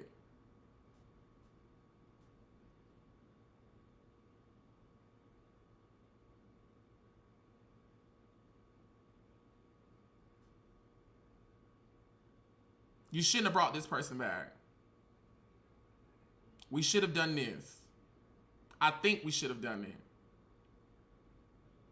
When I spoke to him, at least to my memory, he'll have to go live again with the people on the panel and say it. But I don't remember him telling me that I was wrong or invalid for what I said. I don't remember that. I don't remember him saying, well, Oliver, you wrong for saying that. I just think what I feel and what I think is that it's Oliver. My lives on YouTube talk about chasing was popping last year. You know, some of them still got 36,000, 20-something. I get it. So maybe me being the face and also having the largest platform outside of the brand, talking about the show, maybe that didn't aid in his goal and mission of trying to have good press around the show. But it's like, do we get mad at what people are saying, or do we fix the problem? Baby, I just touched my own self with that. Do we get mad that the water is coming through the ceiling? Or do we climb up on a ladder to fix the pipes and fix the leaks?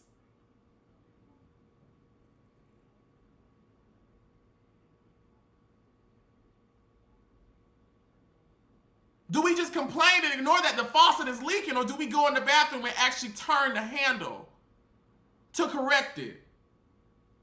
Or do we just go in another room where we can't hear the leak or the sound? Or we just go outside because the water from the ceiling ain't flooding outside. We just gonna go outside. We just gonna go to our mama's house. We just gonna do something, or we just gonna ignore it. Which one do we do? Do we ignore it or do we address it? I don't know. I'm asking a question. Y'all tell me. Why would I allow others to bash him in the platform? Listen, if I literally fought for everybody, the interview would be me fighting for people. If I fought for everybody that was a friend or family or something of mine. Candy Burris, for years, has sat on her own YouTube channel and gotten some of the biggest views to reviewing Real Housewives of Atlanta, where she has been honest in saying, because I did an episode with her, go watch it. What's the name of the program? It's leaving me. Speak on it! Where I shouted out Chasing Reality twice.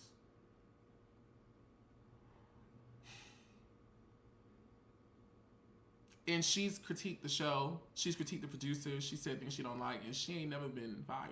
She ain't never been. Dr. Heavenly has gone in on Bravo in the show and what she thinks and said all this. And they actually a little bit behind the scenes too.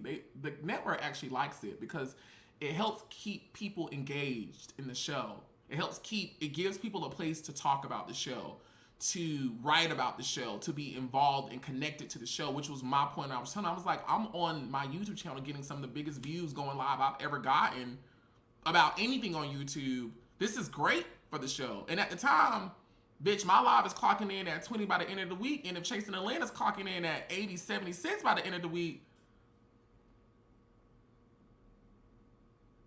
I don't know.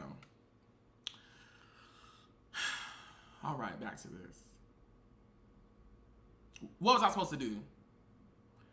In my brain, let them tell their feelings of what they feel. You know what I'm saying? Now, I'm stopping and I'm going. So when he doing his green screens and we've been friends, and when the people talk about me, what he's supposed to do? should I have had the same expectation of saying you can't let them people talk bad about me in their green screens because we friends? You can't air this fight because we friends. When the people get on the live after show and they be dragging me and saying this, stop the live.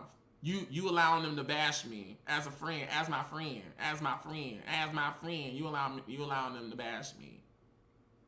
Stop it. Could I have done that? According to his logic, I could have, because that's what he wanted me to do for him. So, which I wouldn't have done that because that's his job, you know? In my brain and in my eyes, and this is why you have to be evenly yoked in all situations. People think being evenly yoked is only in love relationships. You have to be evenly yoked in your friendships, your business relationships, evenly yoked with yourself, your thoughts, and everything that concerns you. I always viewed it as, and Dario is doing a job, this is a show, what anybody says about me or what even gets aired, even though I know he is the sole person, as he so eloquently said. What did he say? He the girl, he the editor, the videographer, human resources, sponsorships, human service, customer service. Girl, she does it all and she does it well.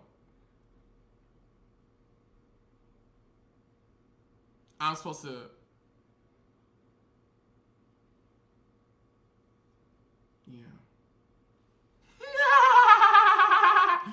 Additionally, doing reviews of Chasing Atlanta while we were still filming, why use your platform to criticize and belittle the show? He said criticize and belittle. I say just reviewing, you know? I never thought I was criticizing. Well, I guess reviewing is criticizing, but I've been doing it since season 3, 4, 5.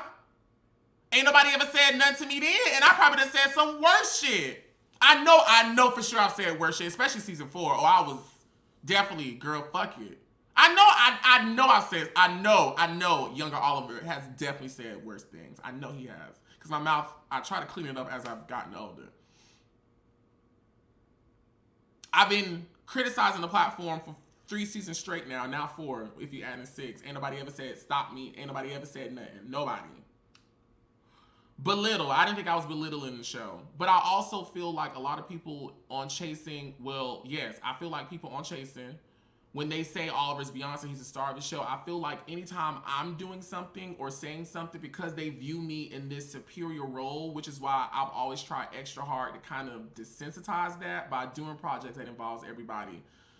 Still being on Netflix and still on my platform talking about web reality, because I love the people and I love the content and it's home to me. So it don't matter what I do, I will always talk about what I feel like talking about. I don't give a fuck about what I accomplish. I'm not that girl that y'all try to make me to be. I'm just not that girl. I'm just not. I'm still the foot dragging, boiled peanut cracking, 2-piece print set wearing bitch. It's still me. With tax problems. Not tax problems. They ain't a problem. Yeah, I just gotta pay them. You know what I'm saying?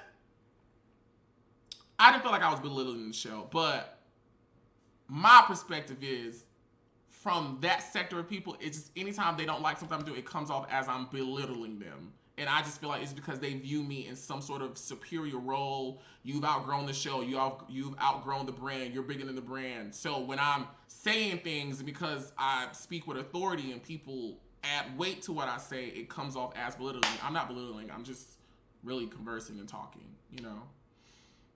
But his opinion and viewpoint and perspective is valid.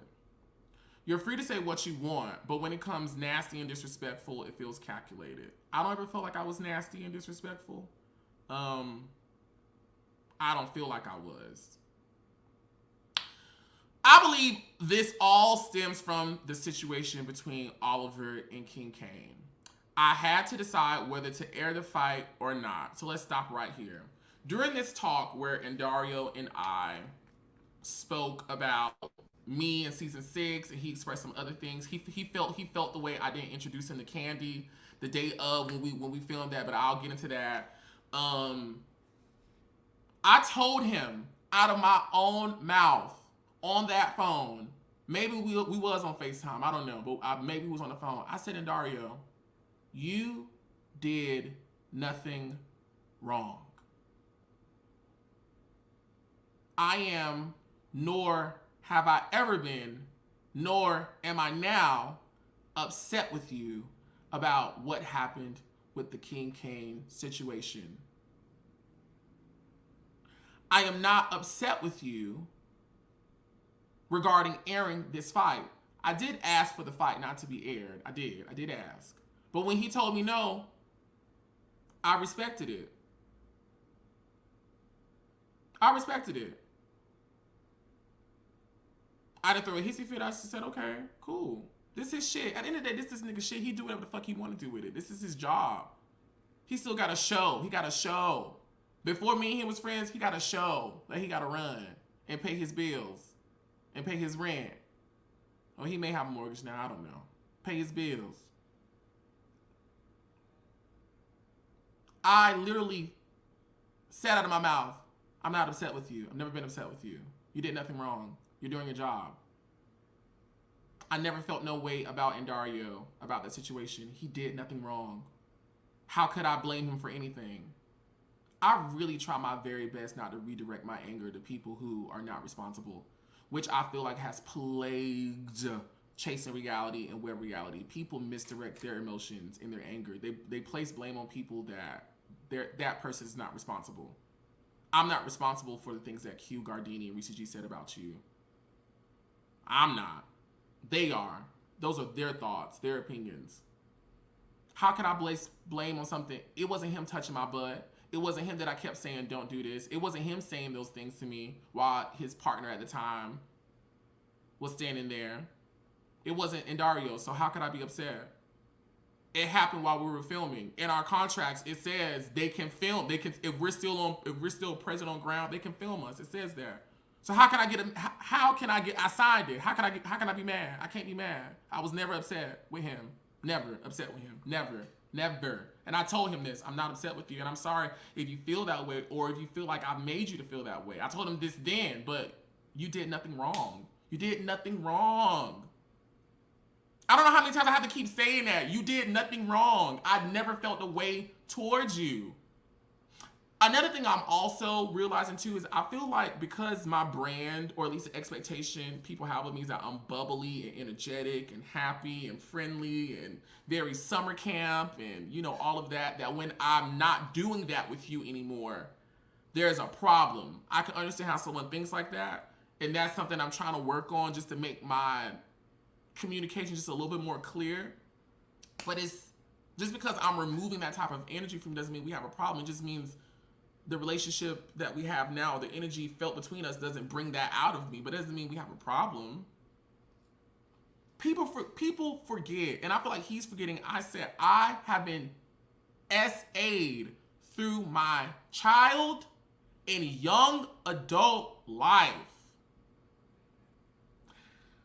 A lot of that is what inspired me to stop drinking, to stop smoking, to stop eating pork, beef as much. Now, when I go home to 3190, my grandparents, I do eat the bacon. You know what I'm saying? Mr. Grenadier get in there doing his thing. Okay, be smelling real good, and I just can't stop it because at my grandparents' house is shit everywhere. We got 2 deep freezers and 3 refrigerators just full of shit. And I always tell them, why do we have so much stuff in this? It's just crazy. Food everywhere: bread, cake, biscuits, butter, gravy. I do eat it, but in my regular life, I cut back. I cut back on cursing. I tried to cut back on cursing. I ain't been out here hunching. Last year, February, I said, I am no longer letting another man inside of me or me inside of another man, and me and you is not in at the time, it was dating. I got with who I was dating at the time. It stopped working. I said, we're going to upgrade this to we in a relationship, and I ain't had sex in 365 days, and I'm itching, you know? But I still can't have sex because the other rule is we got to date for 6 months, then you can get some coochie. So right now, I'm trying to work on getting some dick for January, February. You know what I'm saying? I'm being dramatic and funny just to lighten up the mood a little bit, but I feel like when I'm communicating what that moment meant for me and how it was traumatic to me, it just doesn't get grasped or understood on why, okay, Oliver may not be as joyous as he once was, or he may not be as happy as he once was, right? We saw season 6. The people out before that situation were trying to look for a reason to fight with me. Every scene, I'm sitting back watching this show, Oliver's being brought up. Oliver said this, Oliver did that, Oliver. I'm at home watching this. People that I thought I was cool with. I didn't know me and Willa had a problem until I saw it on the show. I have experiences and feelings around all of this as well. And in that conversation, I said, but I ain't feel no way about you, girl. You working. Girl, we just here working. It's season 6. We just trying to get through it. It's you by yourself and Jamar trying to make it work. Girl, we just trying to get through it. You tired. Everybody else is tired. And then another thing, too, I'll go ahead and say it, too. And Dario's energy has definitely changed throughout his years of being on Chasing Atlanta. Changed with season 6, in my opinion, in terms of how I felt he was showing up to the cast. And I picked up the phone because I had talked to some of my cast members, and I called them. I was like, I think, can we do this? Can we do this? Because people feeling, I don't want them to feel that way, you know? And I know you working, so what can we do? What can we do? I didn't blame him. What can we do? And that's when we got more group scenes. We going to the bowl and all this other stuff. We enjoyed it. It was fun. Y'all liked it at home. Oliver made a phone call to the boss. And Dario was in an energy, season 6. A lot of things that I understood where that energy was coming from, you know, which is why I was, girl, we just trying to, I'm not trying to make your job harder. We just trying to get through this so we can go on to the next thing. You know what I mean? Going back to this, point is, I never blamed him for the King Kane thing. And when he brought it up in that talk back then, I told him, it's not your fault. You did nothing wrong. And I'm sorry if I ever made you feel that way, but you did nothing wrong. I had to decide whether to air the fight or not. If I didn't, people would think I was showing favoritism towards Oliver. If I did, I knew I'd face backlash, and here we are today. Constant talk about me and Chasing Atlanta. I mean, girl, Chasing Atlanta is, at the time, I don't know if they still are, the #1 LGBTQ plus show, brand, whatever, watched at the time. People gonna talk about you. You a young black creator from Atlanta who has birthed a whole empire over here. People gonna talk about you. Girl, you're famous. Accept it. People know you. People know Dario Abrams. People know Andy Cohen. People know Carlos King. People know Dario Abrams.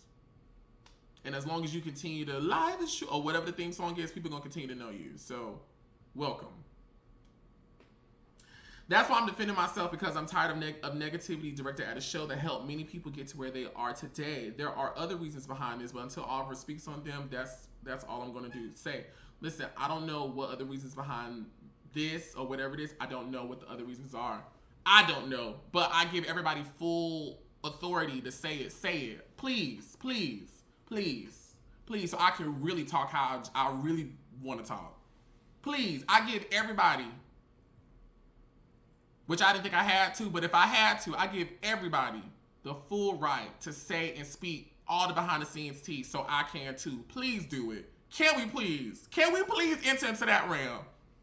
That way I can really stop stuttering and doing all this other shit I be doing, from stopping from saying some of the things that I know you've done to the other people on the show you called friend.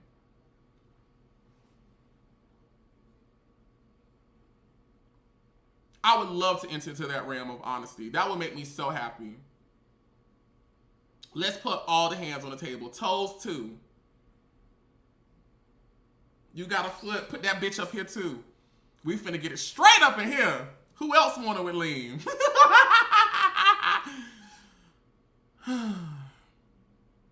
Oh, that's it for me. Should we read Q?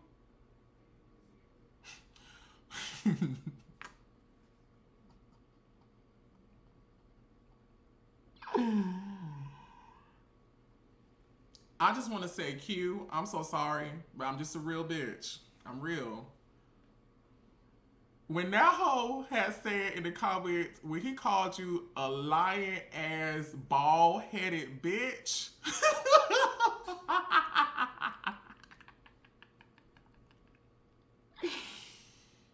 Bitch, that shit was funny to me. It just put me in the mind of that time when Nene had text Portia and was like, you are a big fat, lying ass, hungry bitch. I don't know why Dario calling Q a lying ass. It was, and I know I'm remixing it, retwixing it, but it was something like, you lying ass, bald-headed ass bitch. Baby, that shit was funny. Ooh, so many comments, Lord God.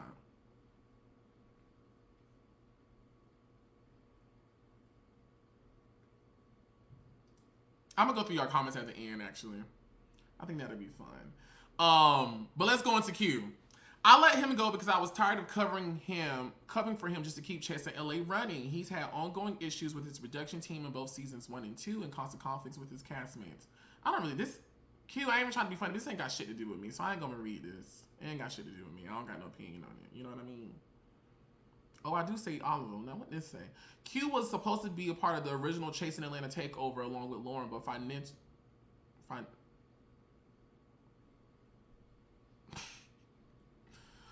financial issues prevented them from committing. Both Q and Lauren's contract required them to pay Oliver $1,000 for missing out on the production. I know that's right, and Daria said, I'm finna let it all know. Which led us to changing the show to In the Mix with Twixt. Q wanted to pay in installments, but only completed 2 out of 6 payments. The question remains, did Oliver ever receive his money? No, I did not. I've yet to receive my $1,000 from Lauren, England.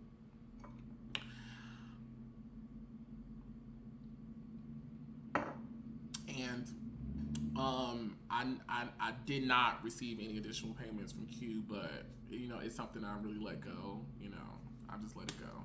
I've let it go. Now, it would have been helpful because they were not coming, which we've spoken about this, but because they did not come, I did have to spend like $2,000 more than what I was originally supposed to. It was definitely like I had to pay for somebody to come film to be a part of the show out of my own pocket, on my debit card. And then I had to bring in another producer that I had to pay to help me with this. So, but to God be the glory, because we're here now and days are better. So it also bothered me when you two suddenly became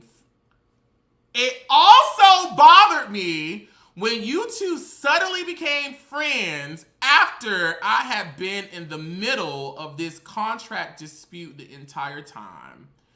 You weren't seeing eye to eye, and the next thing I see is an interview bashing me?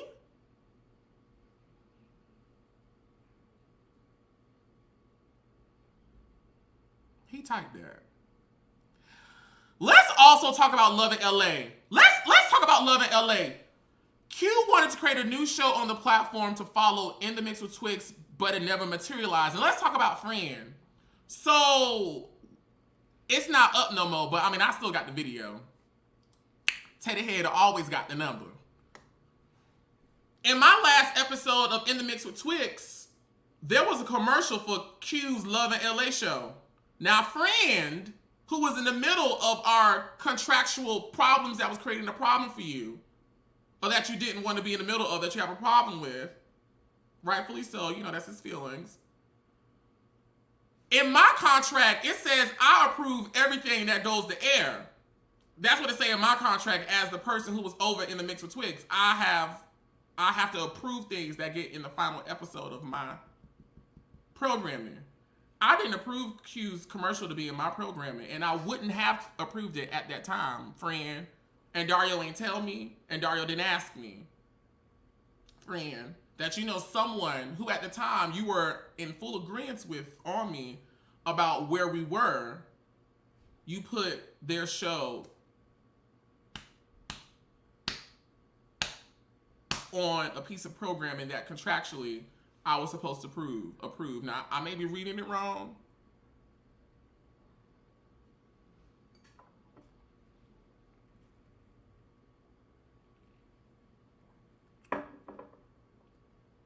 Child, I'm not worried about that damn money, Q. Let that money go. Please let them. I'm not worried about, trust me, I'm not worried about no $1,000 and the rest of whatever. I really wasn't worried about it then.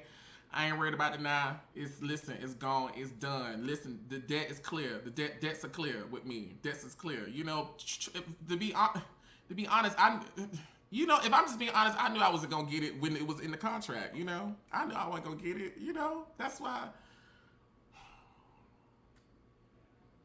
To really understand me is to understand me.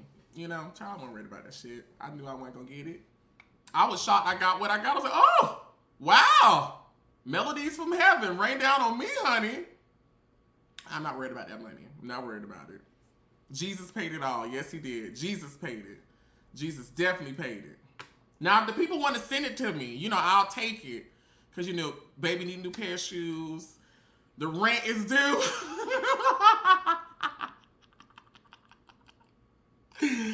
It can stop me from making another video. Shout out to 421 people watching from wherever you are. I appreciate it. Friend, me and Q wasn't friends, but his show was surely promoted on mine, and I didn't approve it. Shout out to Dre Simba. I don't know what Dre Simba be doing, but shout out to Dre Simba. I just think just Dre Simba is funny. Okay, so that's that on that. You know, it's just disappointing. I won't say disappointing because these are things I expected. But we're gonna wrap up the Andario thing. I am gonna get into these comments that I saw in TTB's live because I didn't watch the whole thing, but we're gonna get into the comments on what the people said. I remember years ago, Andario used to be upset about Reese G being in the live chat and posting about his cast members and going back and forth with his cast members and posting things in his Insta story, shading his cast members and getting on interviews and lives and talking about it. So my question is now, I'm just asking a question, is Reese G still wrong for what he was doing back then as an executive producer and a person in leadership on Chasing Reality? Was he wrong? Or is it now that Andario's doing the same thing, in my opinion, that's my experience, is Reese G now vindicated or is Andario also wrong? I'm asking. Someone tell me. I'm just asking a question. Is Reese G wrong? Because Andario's now doing the same thing. Is Reese G vindicated or are they also, is Andario just as wrong as he said Reese G was, which is why he got let go from the brand for posting things? Well, a part of the reason. At least that's from what I was told. Again, I don't know shit. I wasn't there. Reese G used to be, you know, we was there. We saw what Reese used to do. I'm asking a question.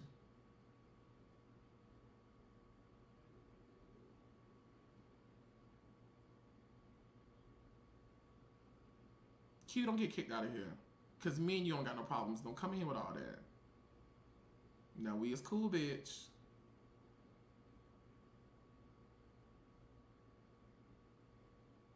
TTB.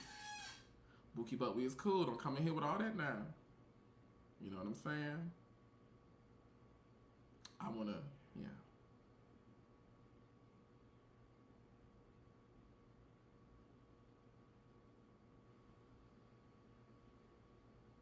Question. I have a question. I'm waiting on someone let me know.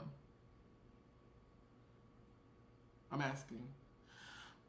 My other question is, again, and I posed this earlier, I've been a part of that brand for 6 years now, contributing content, my time, personality, my life, my energy, my resources. And, you know, granted, listen, I got everything I wanted out of the deal. Season 3 was to get out there. Season 4 was to get another job. Got it with WeTV. Season 5 was to make Season 5 an amazing thing. And for me to, you know, Season 5, I ain't gonna lie, yeah. I'm here, you know. I am in charge. You know what I'm saying? Which I did beautifully. We had beautiful scenes, beautiful group scenes. We was able to tell a story. The whole thing I did in the cabin, asking questions, it kept the show going. The drama, y'all loved it. The cast showed up. It was great. I've been there, and me asking you, texting you, calling you for months, saying, hey, what's wrong? What's going on? Hey, is everything okay? Hey. But then I get shaded. I don't get a phone call or a text about my dog dying or Quez dying. Or all the other things that whole video was talking about. And again, all this excerpt that caused all this stuff, that started all this stuff, is a part of like a 2, maybe 3 hour video of me talking about just all the trauma that I had experienced beginning whenever it began to Quez departing us. I didn't get it. Not saying I needed one, or I was supposed to get one, or I expected one. But 6 years of being in friendship, business, collaboration, I got a Insta story post from my friend former friend, I guess now, former executive producer, saying when Renna's due make another video. Didn't get nothing. My auntie Shantae, who was a cast member of In the Mix with Twixt and a cast member of Chasing Reality, didn't get a shout out on her birthday. I text you about, I was like, it's my aunt's birthday. You know, this is what I thought the brand does. Her being a part of the brand ain't got shit to do with me and you. She was on the brand. She did green screen. She was a cast member. She had a contract with you. Why isn't she getting a shout out on her birthday?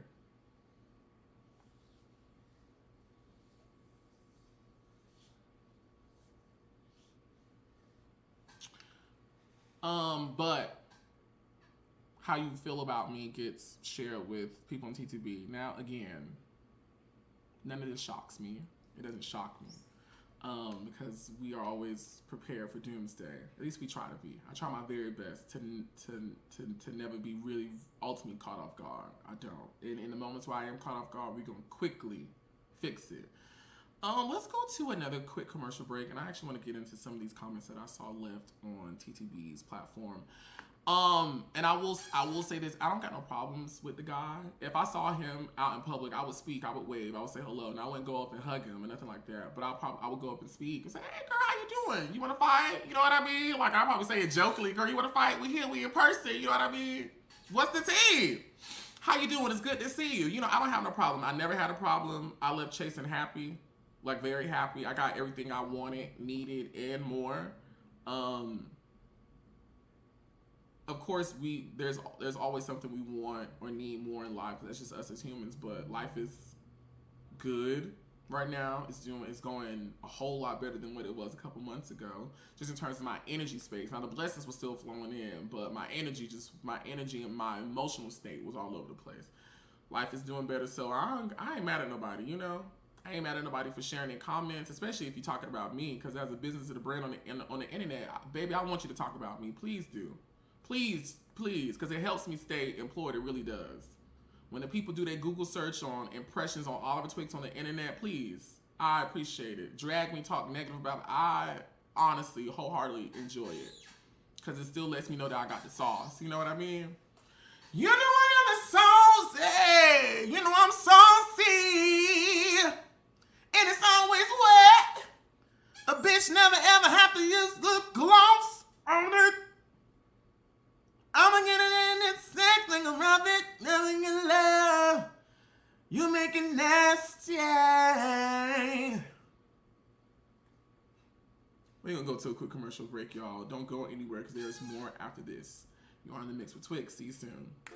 When your star is shining bright, oh, believe Facebook is going to know about it. It's the head of the charge here, Oliver Twixt, back with another Twixt tip for you Facebook creators. Y'all better be looking out for the Rising Creator label. I got it 3 months ago. It helped me triple my number of followers in 1 week. You heard me. 1 week. Facebook every week gives a handful of creators a badge of honor, the Rising Creator label. The badge recognizes creators with strong audience engagement whose content meets quality, originality, and integrity guidelines. And what's the big prize, you ask? The algorithm recommends you in people's Facebook feeds as a rising creator to follow. So, what can you do to get the Rising Creator label? Tip 1. Make timely content on Facebook in multiple formats. You want a mix of reels, text posts, photos, and stories to show you're maximizing your presence on the platform. Tip 2. Make engaging content that gets people excited to react and comment on your posts. So reply to your comments and keep the conversation going. Tip number 3. Follow Facebook's guidelines. Get familiar with Facebook's content and partner monetization, which means to post content that you created yourself. That's all I got for y'all. Drop down in the comment section below and let me know how it goes for you. We want to see that content, baby. And hopefully get more rising stars added to the collection.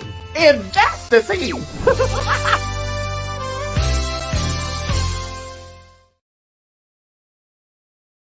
Kenny should leave your boxing gloves at the house, okay? Need a daily fix? Get in the mix with Twixt, a live digital digest of queer commentary on reality TV and social media. I do have to play devil's advocate just a little bit. I think Nene is above Tiffany Pollard. Really? Let me tell you something, bitch, if you hit me, I'm gonna hit you so hard, you got to go get your man. Live every Monday night, only on the Oliver Twixt YouTube channel. Watch and listen as myself and my bestest squirrel and girlfriends get into our favorite guilty pleasures. I know in working with children, we were always taught like children learn behavior through two things, for what's taught and what's allowed. As for me in my house, we would serve the Lord. You see what I'm saying? What is like the main key advice that you would give? Get a lawyer. And you just never know who was gonna stop by in the mix. You know what, Sam? We're gonna go to you first. Let me say something right now. Just watching the show, my butthole was in a knot. Okay, so I'm gonna give you a lot, so buckle the up because I have so many opinions on this. Don't miss a good laugh and some exclusive tea. I have another phone call that I actually have recorded. I think she's still in the bag, Dr. G. I'm waiting on her to get back on too. Get in the mix with Twixt every Monday night, only on the Oliver Twixt YouTube channel. See you there.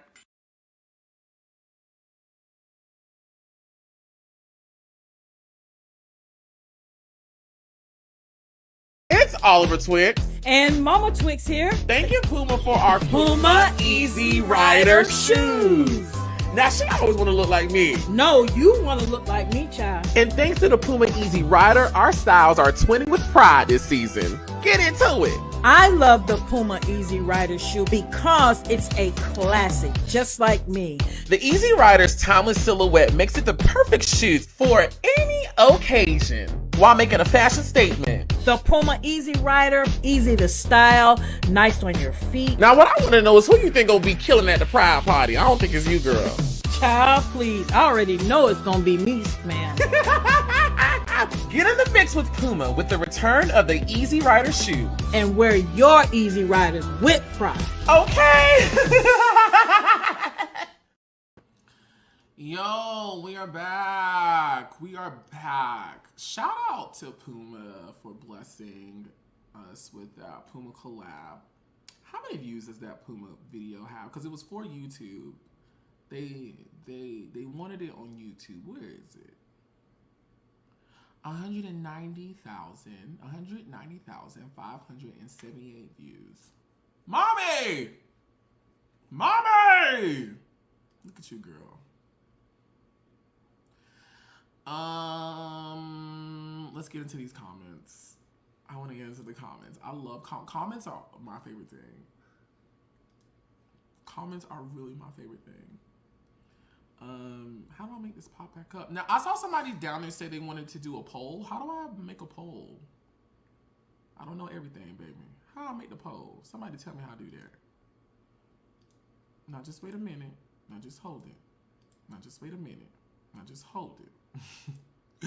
Now, just hold it. Wait a minute. Okay, here we go.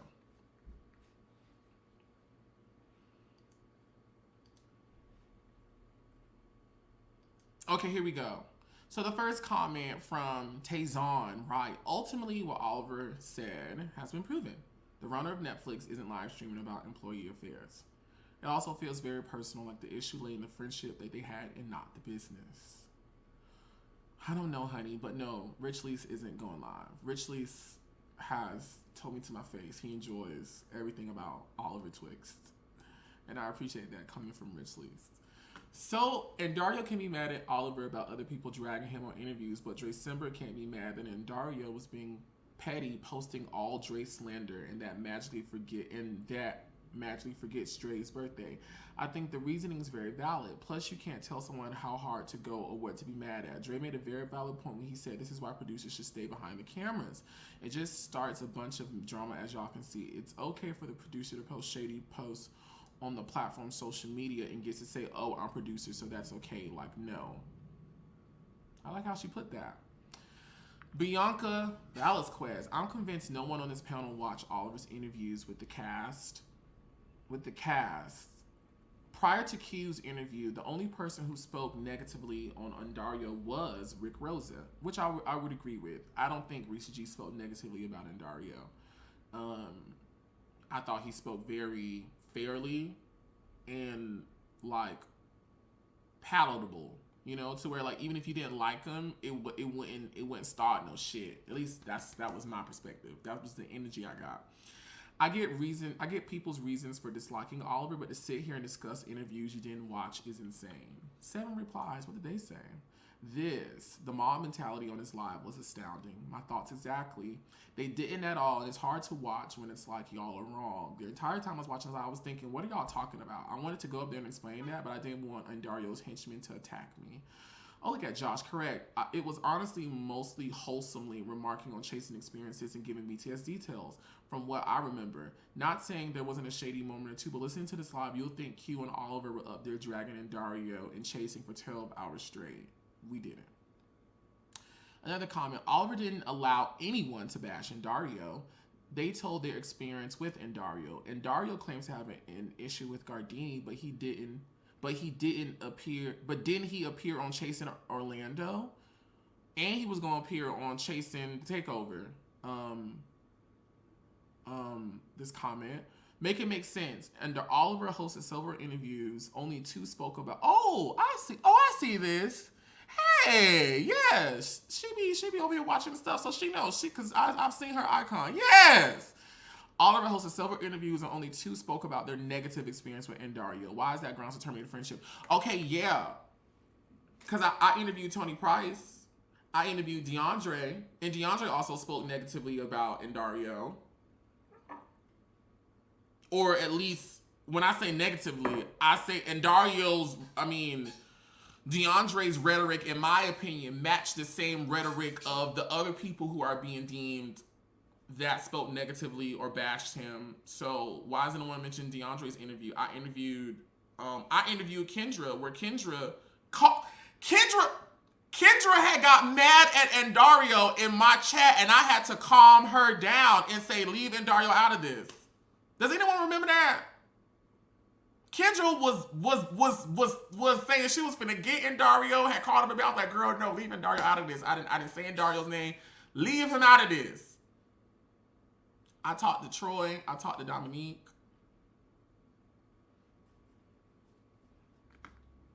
Another live when Dario pops in and say what he wants. No one gets a chance to speak back, and the people co-sign. Typical. I don't know. I don't be watching the lives. Girl, that's all of his platform. He can interview whoever he wants. Those interviews be like 3 hours long, which means only a portion was about you and y'all mad because they spoke about their experience on your show. You're not exempt from criticism. Jatwan and Reese have been vindicated. Going back and forth with people you've never met in real life is unhinged. I would agree. And another thing, can we also discuss the fact that Gardini, Reese G, and Q's interview was really to discuss their issues with each other? Yes, they were especially those first 3, as well as Q, was to talk about my relationship with them and their relationship with me. Those talks and interviews were hardly about Dario. They were reading the crap out of Oliver. Yes. The same attitudes and rhetoric being used towards Dario and everyone else who came up in conversation, when they felt like it was also directed towards me. And I didn't stop them. At least I don't remember stopping them. I don't remember telling them, shut up, you're wrong, you're invalid. I let them say how they felt about me. Say it, because I want you to. You deserve it. We all deserve it. Say this shit so we can end this shit. A lot of this shit, is shit stemming from 6 years ago, 4 years ago. Y'all hoes not tired. Q and Oliver put everything on the line about their friendship. Q was probably the most emotional person when he discussed everything, but that's not on Oliver. Yeah, Q was fired up. Someone said very true. He never disrespected you, and his job as an employee is not to take up for the CEO. So either you, his friend, first, or you, his employee. I kind of see what Lexi was saying. I don't know who Lexi is, but shout out to Lexi. This is a panel discussion, so everyone doesn't have to agree. I'm not trying to change how Dario feels. However, as a fan giving their opinion, I never saw the interviews as an Dario hate train. I thought the show was mainly about Oliver interviewing them and talking about his issues with these people. And Dario was just a small part when speaking about their chasing experience, honestly. As a fan, I like hearing an update from them when what they said didn't change anything about how I viewed Dario. That was nice. I'm glad people aren't buying Dario's explanation. Oh my God, I don't know what was going on in this live chat. Jesus.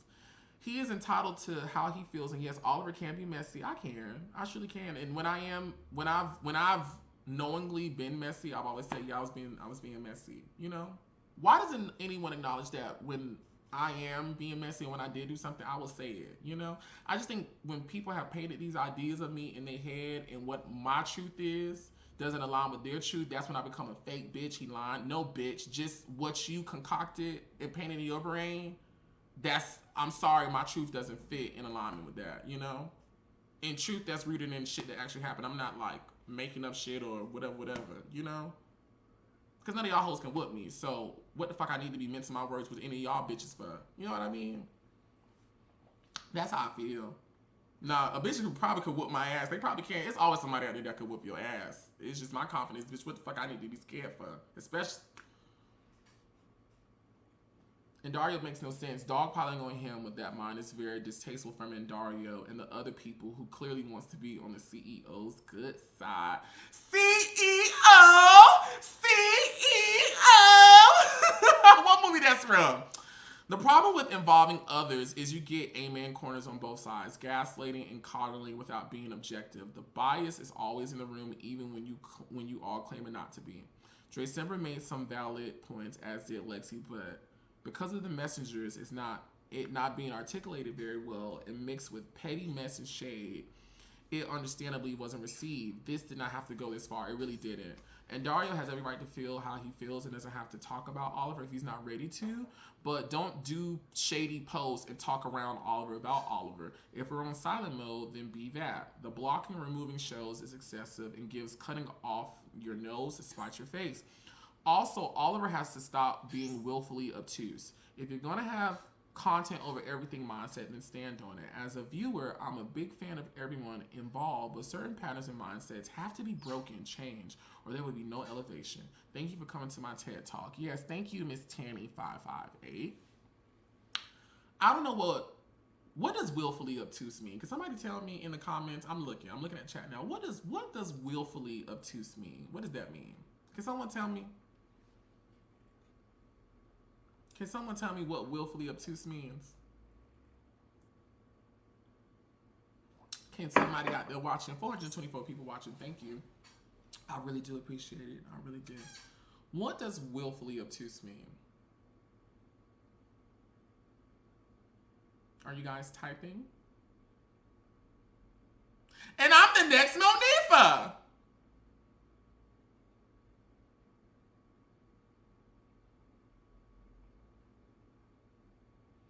Josh says, I think she means you should reasonably understand why someone would be upset. I understand. I feel like I've said that in the past. I totally understand. Just because I understand doesn't mean I have to agree. I understand. Trust me, I understand the thinking and the ways of such. I'm used to it. And it may be a little bit of my trauma coming through. You know, girl, I'm used to people I've never met not liking me. You know, I was very popular in high school. I was popular at my church. I was popular in my city. I was popular really at anything that I did. You know what I'm saying? I'm used to people having an attitude with me. I'm used to it. I'm used to it. I'm used to it. I'm used to doing my own thing, and cousins and people you living with upset because you got it and they didn't. So I understand. I don't agree with it, but I understand. I understand the way people think. Is that what willfully obtuse means?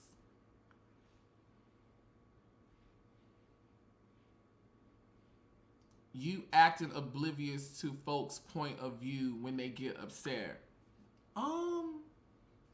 I don't know if I act oblivious. I honestly just be a little confused on how people arrive to the places of decisions that they do. I be confused about the ration. There we go, the rationale. That's what I be more confused about. That's what I be up here like how did we ration and like how did we get here? Like, how do we get to a phone conversation when I told Dario, I'm not upset with you. You did nothing wrong, and I'm sorry if I made you feel that way. To him still saying, I think this stems from the King Kane thing. Like, that's the shit I be bewildered about.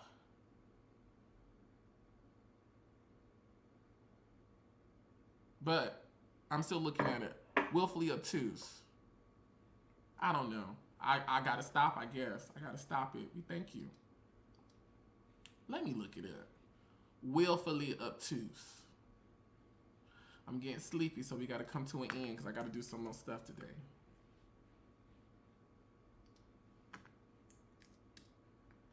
What did it say? Willfully obtuse. So I just pulled up this quick little article. Now this person said being willfully obtuse is that thing where otherwise intelligent. Oh Jesus, no, oh no, I don't need to read that. No, just wait a minute. No, we don't need to do that. Because they were talking about white people and stuff. I don't know.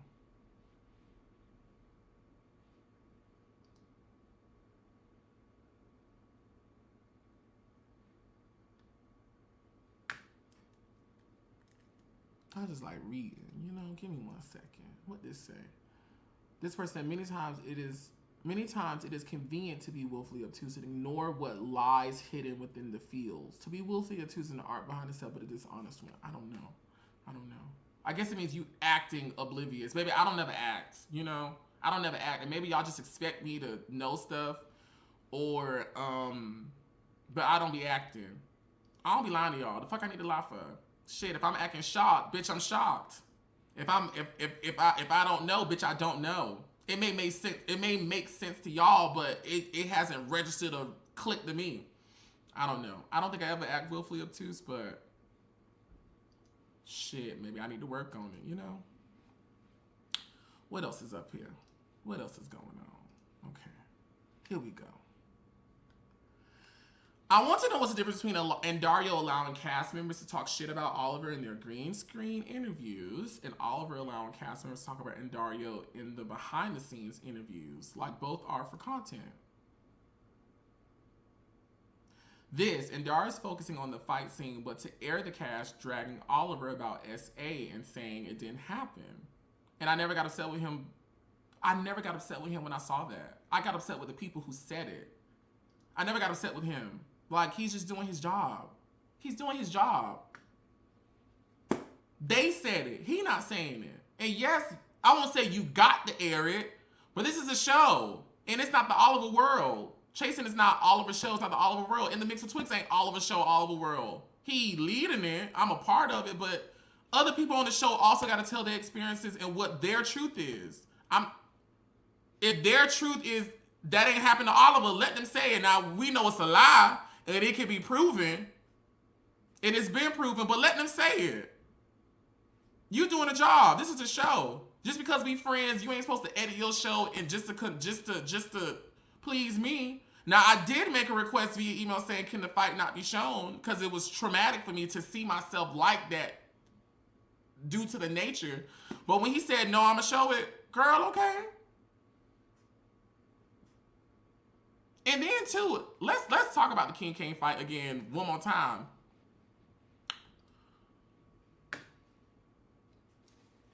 I knew the fight was coming, and I knew everybody was gonna gag about me throwing hands. So Mama got in the booth, put in the money, filmed the video, got the song Hydraulics done ahead of time. So, and Dario, you can run my commercial. Why would I tell people not to? Why would I be trying to convince people to not watch a show that I'm still pumping product through? Someone as calculated and smart and business-minded as I think everyone generally, for the most part, says I am, why would I get on my reviews and talk to people and tell them not to watch a show that I'm currently pumping product through? Going back to the King Kane thing, girl, I was able to put we was able to announce a second installment of Chasing the Beat. Love that. I was able to get Hydraulics to chart, which was the first time I ever knew I charted on iTunes. Got that. I was able to show the people, bitch, I will fuck you up. And if Wayne the Pain wasn't on top of me when I was on top of him in the grass, yeah.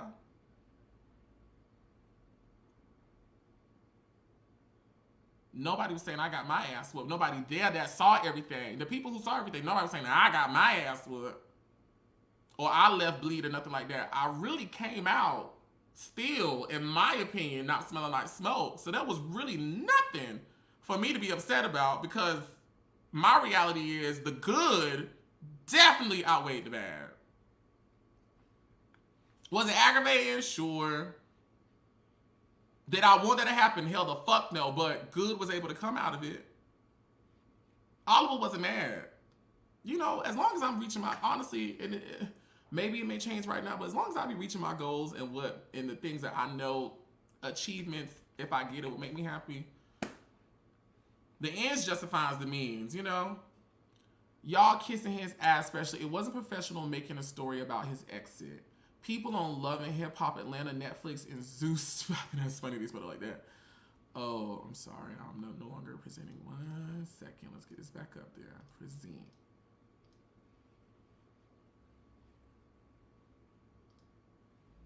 Share.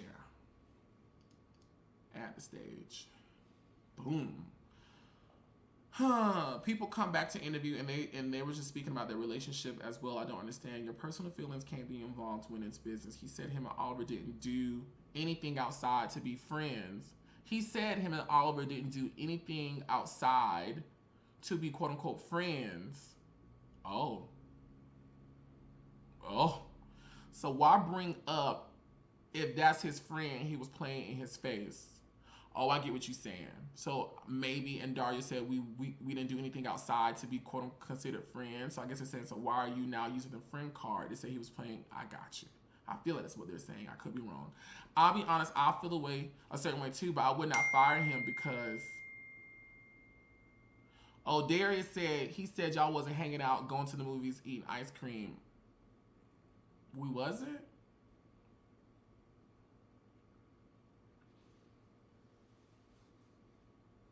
I don't know.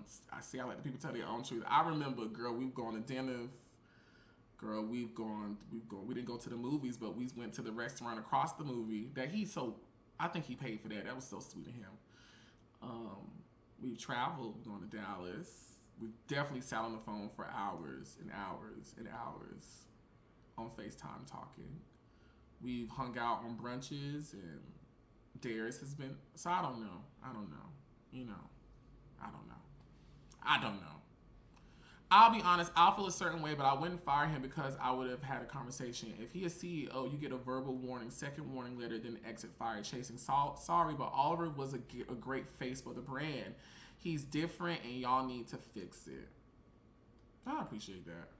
I believe the brand will live on. Like, bitch, I didn't make it. That's not my shit. That's that man's shit. And before I got there, it was people was watching it and people was talking about it, you know.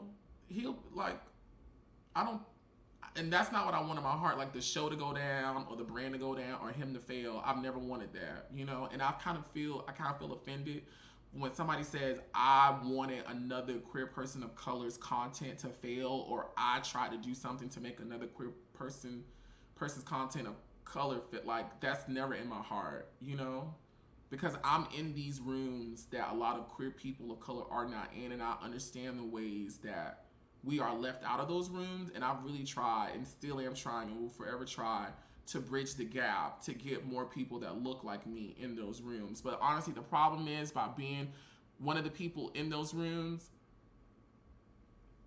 and it's just how I feel in the moment, it may change. It really be shit like this that stop, you know? Because people don't be thinking, people be watching this and taking notes. They don't comment, but they be watching, you know? Which is always why I try to always adorn myself in the highest forms of, you can watch this and still hire me and do work with me. Catch. Because, yeah, but people still be watching. And it's a lot of things that happen in web reality and how we have functioned. They could never exist, you know? Which is why, I don't know, I really do think people gonna have to follow the Zeus route and create their own self-contained system that they're able to control the rain, the water, the sleet, everything. Because it's just from my experiences, and they ain't a lot, but it's a lot of the stuff that go on, just it would never fly. It wouldn't fly. And the people that do watch that could be popular, like it's showrunners that watch Chasing Atlanta. It's a lot of people that watch Chasing Reality that see these personalities, that have seen the same shit that we sit here and talk about. They've seen and watched it, and they've also watched the lives. They've also gone to the YouTube channels and the Instagrams and the Twitters and the Facebooks to see what is this person doing on their day-to-day. Is it somebody that can ultimately come on in and help us continue our mission here, which is to make money through entertainment? It is time out for a lot of stuff. On to some more. This has felt a bit like gaslighting tonight. Oh, somebody did timestamps. Oh, that's so nice. Okay. I wanted to get one to maybe that wasn't in agreement with me. I agree with Dre Simmer and Dario's man. Oliver can interview anyone he wants because he's no longer on his platform, and even if was, who cares? These people can express themselves good or bad. What the hell? That Lexi lady was jumped on for no reason other than not agreeing with everybody. Ooh, shit. Ooh. Sorry. Again, it seems like people are arguing to argue and not to get closure or clarification. Clarification. I give Oliver props for being vulnerable in front of the camera, telling his truth. He will apologize if needed. I also think Andaria, which I have apologized to Andaria. I was like, girl, now that I know that this hurt you, girl, I'm sorry. That wasn't the intention. It definitely was not the intention to hurt you. I wasn't trying to hurt nobody at all. Or I wouldn't have done it. I also think Andaria was a little too close to the cast. As executive producer, you can't get involved with the drama. You got to be above it. It leads to credibility. It lends credibility to those who think most of this is staged. Girl, ain't none of this staged. I understand it. Okay, I ain't gonna read on that. Hold on. Weren't these interviews months ago? Carl, thank you for being a real nigga. Oliver always twisting and turning and roller coasting in his words to make it seem like it's something else. Like, no, Oliver, sometimes you're being shady, and you know that I can't stand that fake shit. You know, to be quite honest, I'm being real, and I honestly think this is why the Oliver Twixt personality works, and it works in different spaces. How y'all view me and the characteristics y'all put with me, I don't, because I really just be talking. And I really be honest in what I be saying. I'm never trying to wiggle my way out of something. Because I tell you, can't nobody whoop me. Chandra was the only one that could ever whoop me, and she don't do that no more. So I'm really being honest in everything that I'm saying and doing. Again, I just be thinking sometimes what people are viewing and their perception of me is just it's not in alignment with what I'm saying. And people can't take, or they don't want to accept it, or they don't want to agree. Now, if I'm being transparent, when I do hear back, and Darius has seen this in real time, when I hear back some of the things that I say or have said, I be like, oh, girl, that's a lot. So I understand what it gives, because I've been there too, like, oh, girl. His mouth, oh my God. In the moment, I promise you, it's never really intended to be shady. Like, let me tell it, I've never shaded nobody. I still haven't really read nobody. Now, maybe season 3 all of it, because I was a little turned up.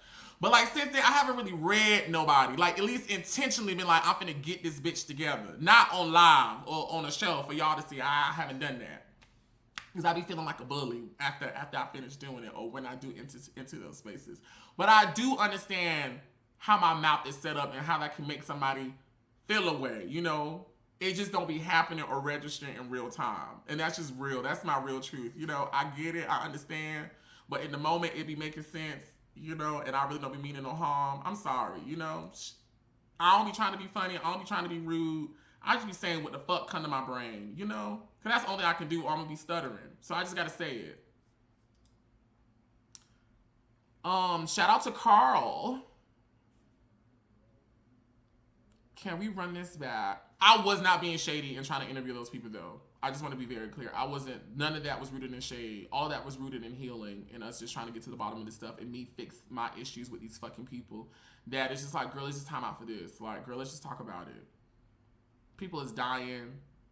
I would have never thought Cookie would have died at 7. Would have never thought Quez would have died at 32. Girl, let's talk about it before we be going wishing we could have. You know? One of the greatest gifts that Quez and I was able to, I feel like, give each other is, before he died, way before he died, we got closure where we just sat down, looked each other in the eye, and was honest about every single thing. At least I was, and he told me he was, and it felt so good. And when he finally closed his eyes, this year, I was so happy because I was like, me and him talked about everything. Ain't no stone is left unturned, at least not with me. And to him, there was none. Like, we really got everything out, and it felt good. It feels good that I could pick up the phone with Q and we don't got to argue. Like, ain't shit happening. Reese G, all these people, ain't shit going on. It feel good. I like that type of freedom. Here we go. I think that's it. Is there another comment? Okay, here's another one. My thing with Oliver is he just never takes full accountability to me like that. It's always a reason behind why he did what he did instead of just saying I was a fake ass bitch. Well, I've never intended to be a fake ass bitch. There is a reason why, just like you at home, there's a reason why we do everything. I do have a reason. The fact that Chasen was supposed to do a Where Are They Now segment and he takes it to his own platform, to me is just selfish. Me, I didn't take anything to my platform. I only added the Chasing Reality people to my platform that's already been going on for the last 4 years, interviewing reality TV personas. I only mentioned the Where Are They Now because I was confused on how something I was supposed to do on the channel, now that I'm doing it on my own, same content, same person, just a different place, I'm not understanding what the confusion is. That was the reason why I brought that up.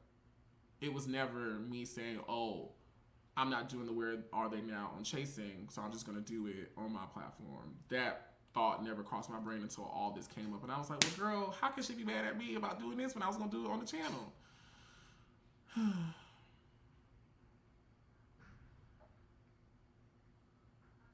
And I'm going to be honest, a sensitive friend like, I believe she meant to put in Dario, cannot be friends with a selfish person like Oliver. It just never works.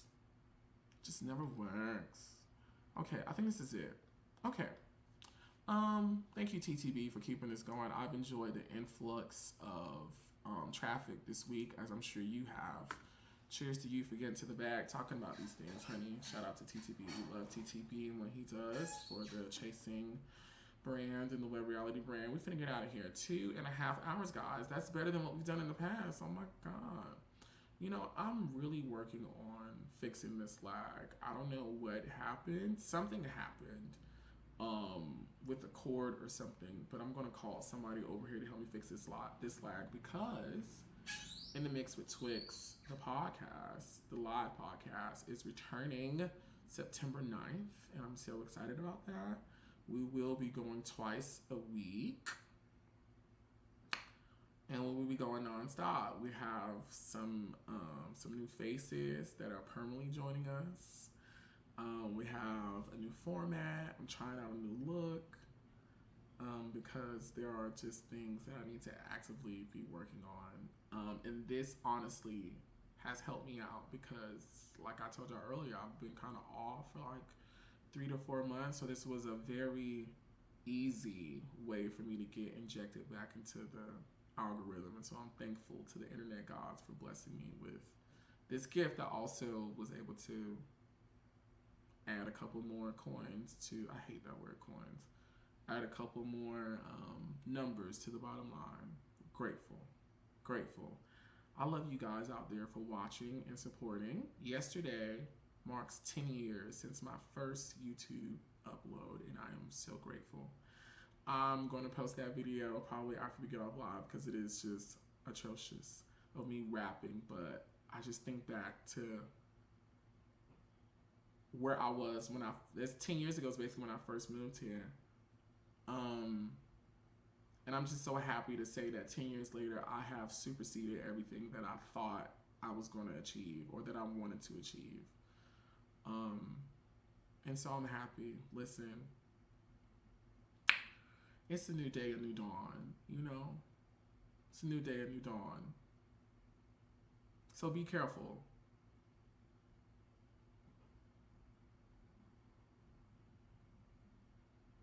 I'm figuratively saying this, but if it applies, listen, I'm slapping every mouth. Everybody.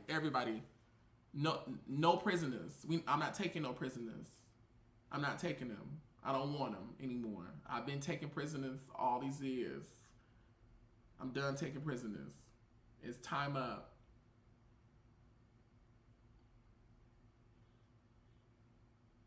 So if you don't want me picking up this mic doing this,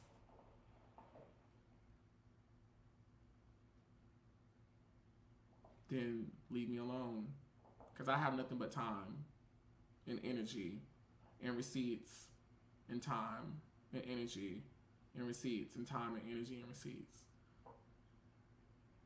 And I'm motivated by the fact that, you know, the people, this is fun to me.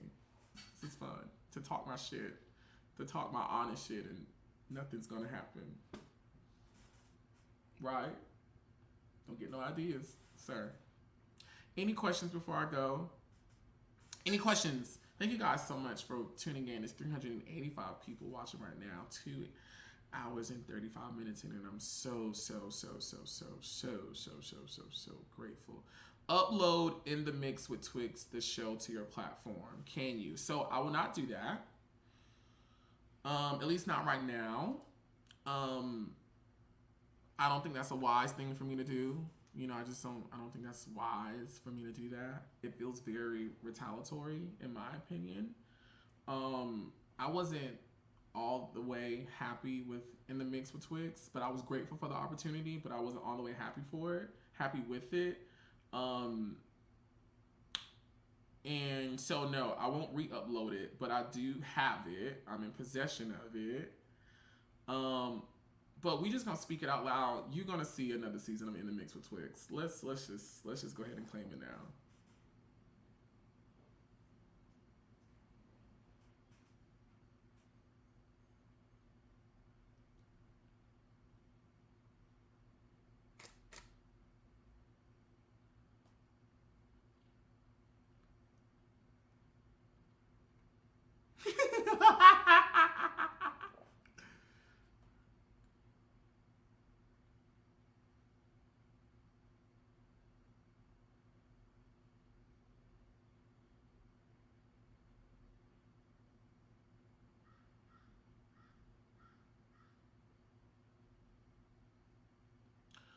Rome, the empire, was definitely not built in a day.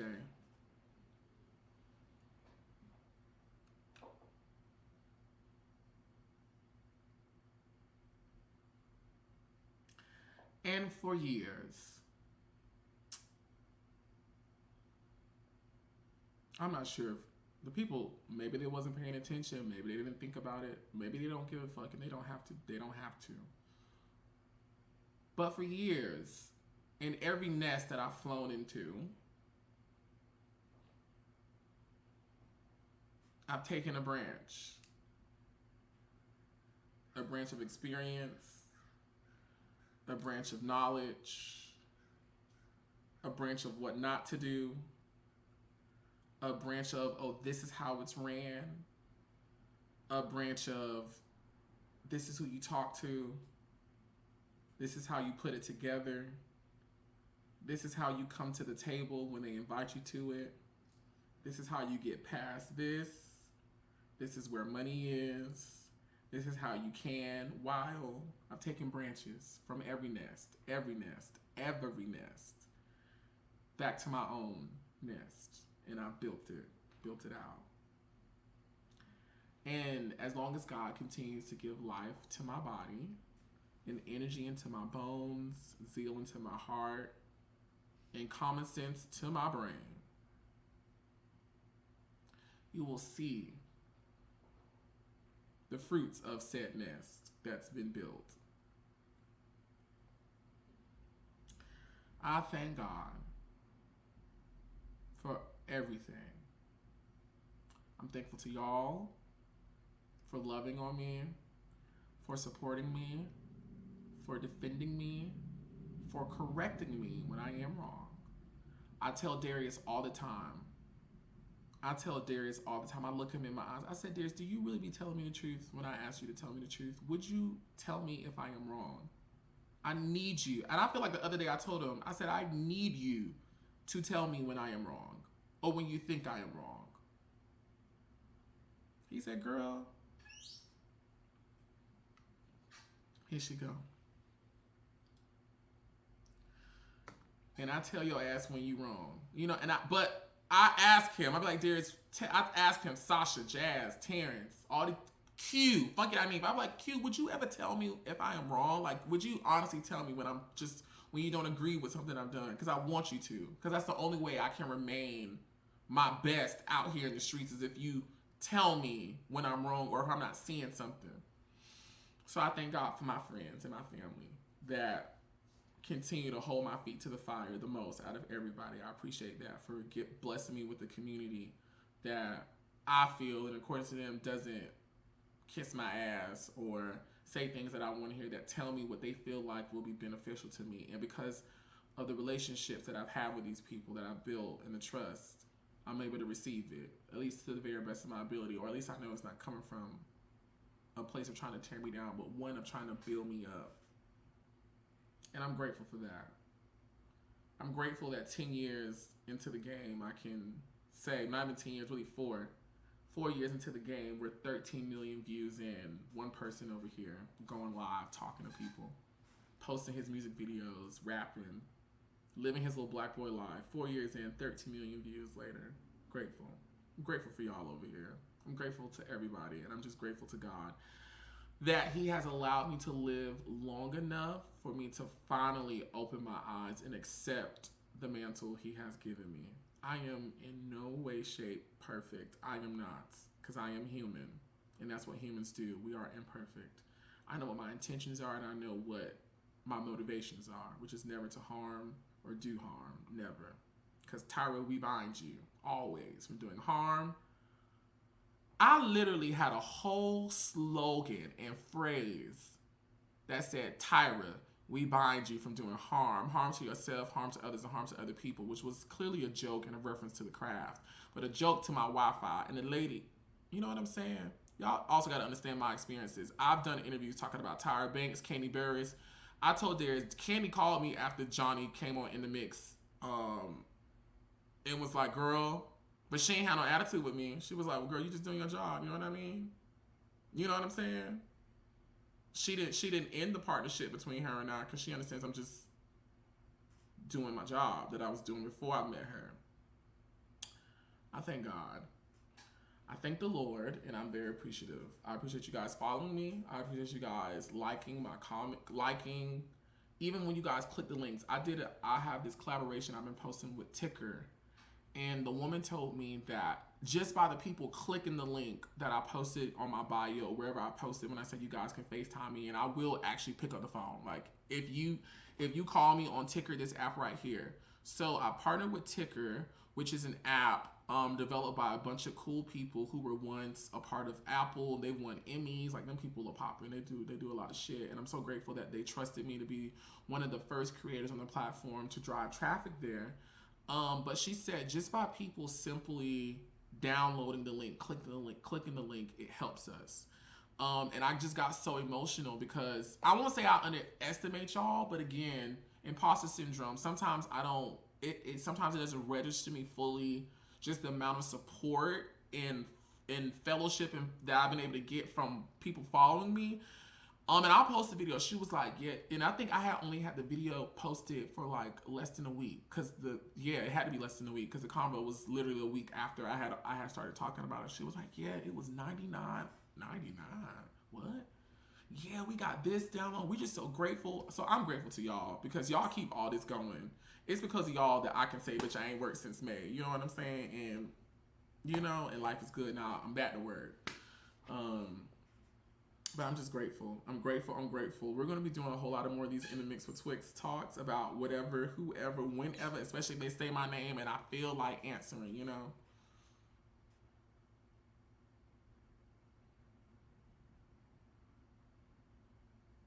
I'll go ahead and say this though, but please know if I'm doing it on YouTube, more than likely I know me talking about it gonna make me some money. So let me go ahead and get this, this lunch money for the week so I can pay my rent. My little lunch buddy, honey. It ain't lunch money. I'm actually very grateful for my YouTube channel. Like, very grateful. My YouTube channel, I do have contingency plans if my YouTube channel ever went down. But girl, I'm grateful for God blessing me with this YouTube channel because she ensures. And so we thank the Lord for all that because he ensures. Come what may, come what not, he will. And therefore I am, and I'm grateful for it. I love you guys so much. We're going to get out of here. I have fun talking about this. It's so therapeutic because this is the only time I really talk about it, Yeah, if you're in Atlanta for Global Pride, please be safe. Come up and wave to me if you see me. I don't bite. Trust me, I don't. If you're in Atlanta next weekend, I am performing. If you're in Atlanta next weekend, I am performing at the Big Bang Party, at Sex Down South Conference. The tickets have been posted on my YouTube videos. Please get your ticket, and if you want to come, because it's a conference, so like it's conference prices. But if you just want to come to the Big Bang Party, which is going to be like a very exciting sexualized cabaret type thing, I believe, and see me perform with the people there, you can get your ticket that says Big Bang only. I would love to see you guys in the building. Dallas, I am in your city the week after that for a pool party hosted by Impulse Dallas. Thanks to Reese G, not Cardi B, but we still get some of the money. Oh, I will be there, so get your tickets. Tickets can be purchased through an Eventbrite link, I believe, that I've been posting on my YouTube videos. I would love to see you guys in the building. And if you want Oliver Twixt to come to your city, email me, DM me, because if the price is right, bitch, I just might. Now, I'm going to be very honest. I'm just going to be very honest. Come to me with serious inquiries, you know, because... But also shoot your shot, because some things also can always work out too. Like if I'm already there, then whatnot. But all right, email me, DM me though. The B Twist Collective is accepting new clients. Dang, I won't say afraid to say that, but it's like me saying that is like officially we're in the new era. The B Twist Collective is accepting new clients. We have consultations available with me and my team to get you to get your intake and get it done correctly, so that we can make sure we're meeting your creative needs. And I'm really excited about the infrastructure I am currently building out. It feels very exciting to be building a business, you know. And it's like, you know, I'll be transparent and say I really haven't intentionally done things, really just because I've been like overwhelmed with just how fast things have grown for me within the last 5 years. 2019 was my first year, official year out. And it's been 5 years since then. Next year we'll be celebrating 6, God willing, if I'm still here. And it felt good to take a step back. I'm sorry, yeah, it did feel good to take a step back, but I brought it up to say, like, I really have been just going with the flow, not really having, like, a sense of direction other than just to be great and do good things. But, like, I think about, you know, my production company houses Candy Bird's content. It houses T.S. Madison content that was on Beyonce's album.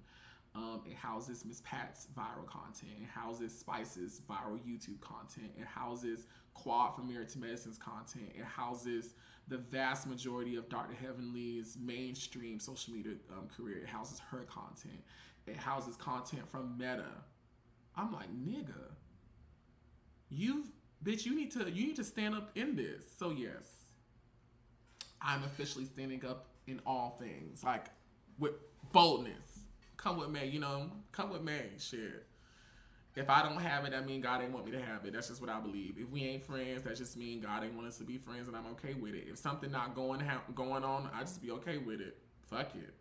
Fuck it. Let's go on to the next thing. I love you guys. I'm getting out of here. Shout out to Q, Quentin T. Harris. I'm so proud of him, and I love you. My brother, my bookie bud. I can't wait. Oh, Q, I think I'm coming back to LA in October. First week. So I'll be texting you. But shout out to Quincy Harris and all of the amazing things he is doing. He's with the new network doing content. He's in film school. I believe it is film school that he's in right now, getting educated, getting his degrees, building his toolbox. So proud of him.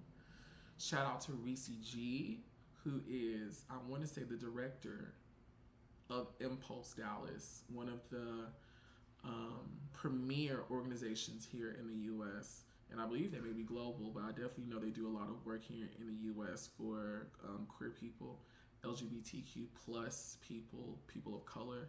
And I appreciate the work that he's doing. Shout out to him and all the work he's been having activated with that group.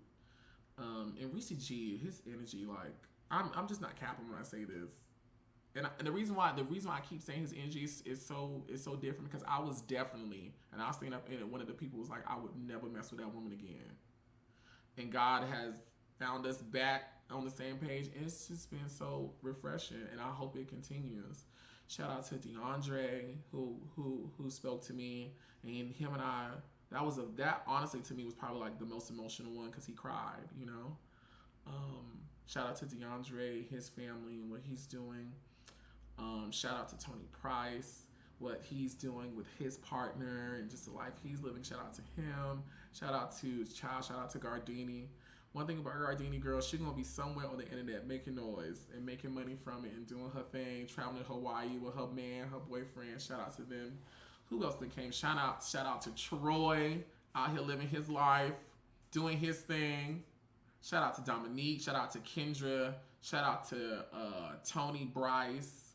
Who else that came over here? I hope I'm not forgetting nobody, but shout out to everybody. I'm so glad that even with all of the stuff that had gone on with chasing behind us now, that we're now adults, some of us in our 30s, with some of them in their 30s, some of us definitely approaching 30. I'm definitely one of them, girl. I'm right around the corner. We coming, chugging along. But I thank God for it, because, you know, and this ain't no shade or nothing, but I thank God for getting older, because I'm looking at Quez, who used to be sitting on that couch back there, and my friend not here no more. You know, so God make me 32, 33, 34, 35, 48, 57, 67. Now I think by around 82, I'm going to be like, all right. You know, it just all depends on how I'm moving and grooving, but I'm going to be like, all right, you know, go ahead and ring my bell, Lord. I'm ready to come on in. But I'm just grateful to y'all. I'm grateful, and I love you guys so much. Sorry if I'm like spending time just thanking y'all, but that's really how much gratitude I have for y'all. I really want y'all to know I'm thankful for every single thing. I'm just grateful. I love you all so much. Shout out to Andario. I send him peace. I send him healing. I send him understanding. I send him an apology again. You know, if we were phrased, if we were not, clearly something that originated from my platform hurt him and offended him. And for that, I do apologize. I just can't take responsibility that what did happen was birthed out of wanting to do harm, or it was because I felt some sort of way about him or anything he had done. I thought all of our previous conversations had exonerated us from that. Unfortunately, they didn't, because we're still talking about it today, but I do send him healing. I send him positivity. May he continue to grow, prosper. May his channel and his shows continue to grow and prosper. And the door is not closed. The door is never closed with me. You know, one of my best yet horrible qualities, I feel like. I'm so forgiving, but I'm human, and God forgive me every day, you know? And I know what my mom say, Jesus forgives, I don't got to. Dare say it too, but it's, you know, God forgive me, and he blessed me. So who am I to treat anybody on this earth like I can't fuck with you? Because when I do wrong, I want people to forgive me and treat me as such, according to the forgiveness they're supposed to do in the Bible, which is forget about it. You're not supposed to hold them accountable. So the door is always open, you know? Door always open. I don't have no problems with nobody. I am okay. I am kidding. Baby, when I saw 10 people on that panel at 5 o'clock in the morning, baby, that just, I'm not gonna lie, anytime, I think at least for the next month, if I ever feel down about myself, I'm just gonna go look at that. Because even talking about it right now make me want to get up and do something, because it just gives me energy. 10 people, but I love it. I appreciate it. Thank the Lord. Yes. Shout out to my friends. Shout out to Darius. Shout out to Sasha. Shout out to Jasmine Brown. Shout out to Terrence Day. Shout out to Chandra, Patrice Jefferson, Mama Twixt. Shout out to Theory Jackson, Patricia Jackson. All my friends and my family. I love y'all. Cookie, Quez, looking above. I appreciate it. Y'all don't get the fuck out of here. I love y'all. We on this thing for 3 hours. We're going to play a little music again just because I want to hear it. Be sure to like, comment, and subscribe. And until next time, be sure to pray and giggle. And continue to talk about Oliver Twixt because it keeps them employed. Bye!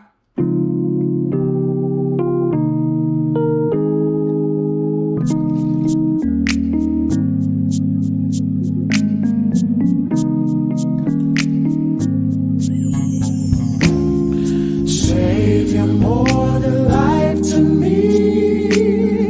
You are the joy and air I breathe. No other love shall there be that makes my spirit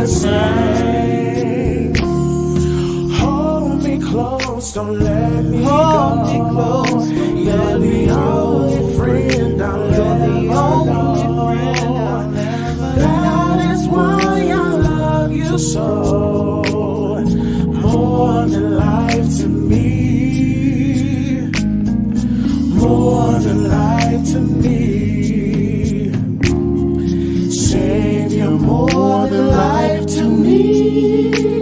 You are the joy and air I breathe. No other love shall there be that makes my spirit sing. Hold me close, don't let me go. You're the only friend I'll ever know. That is why I love you so. More than life to me. More than life to me. Yo, I'm so sorry. I gotta come back and say one more thing for those of y'all still here.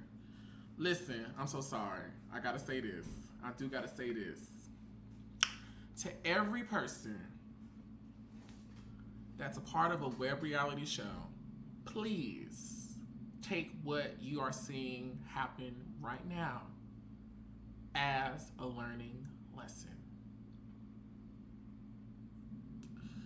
Get on these web reality shows and focus on building your brand and your content, and most importantly, your bank account.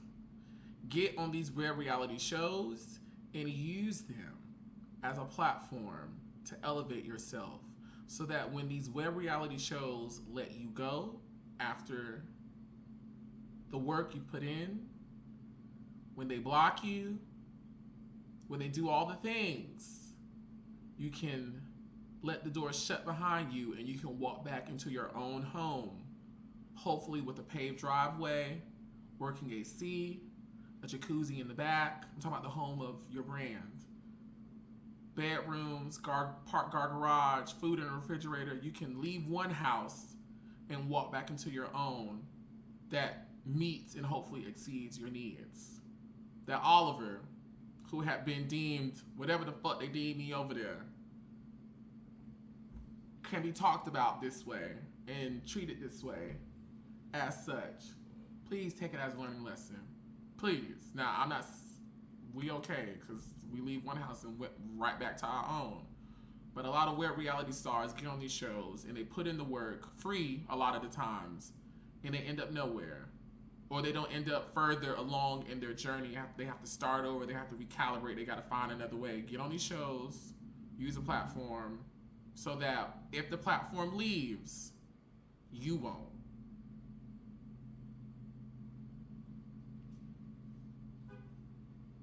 And if it's a dirt road, it's okay, as long as you got something that belongs to you. I see you there. Talking about what if it's a dirt road? That's okay. That is okay. Get you something that belongs to you. Get you something that where you can still pump your stuff out, and I'm so serious. Don't think you're irreplaceable. I never thought I was, which is why I was always building me a home. Okay, I'm finna go for real, y'all. Bye, y'all. Yeah.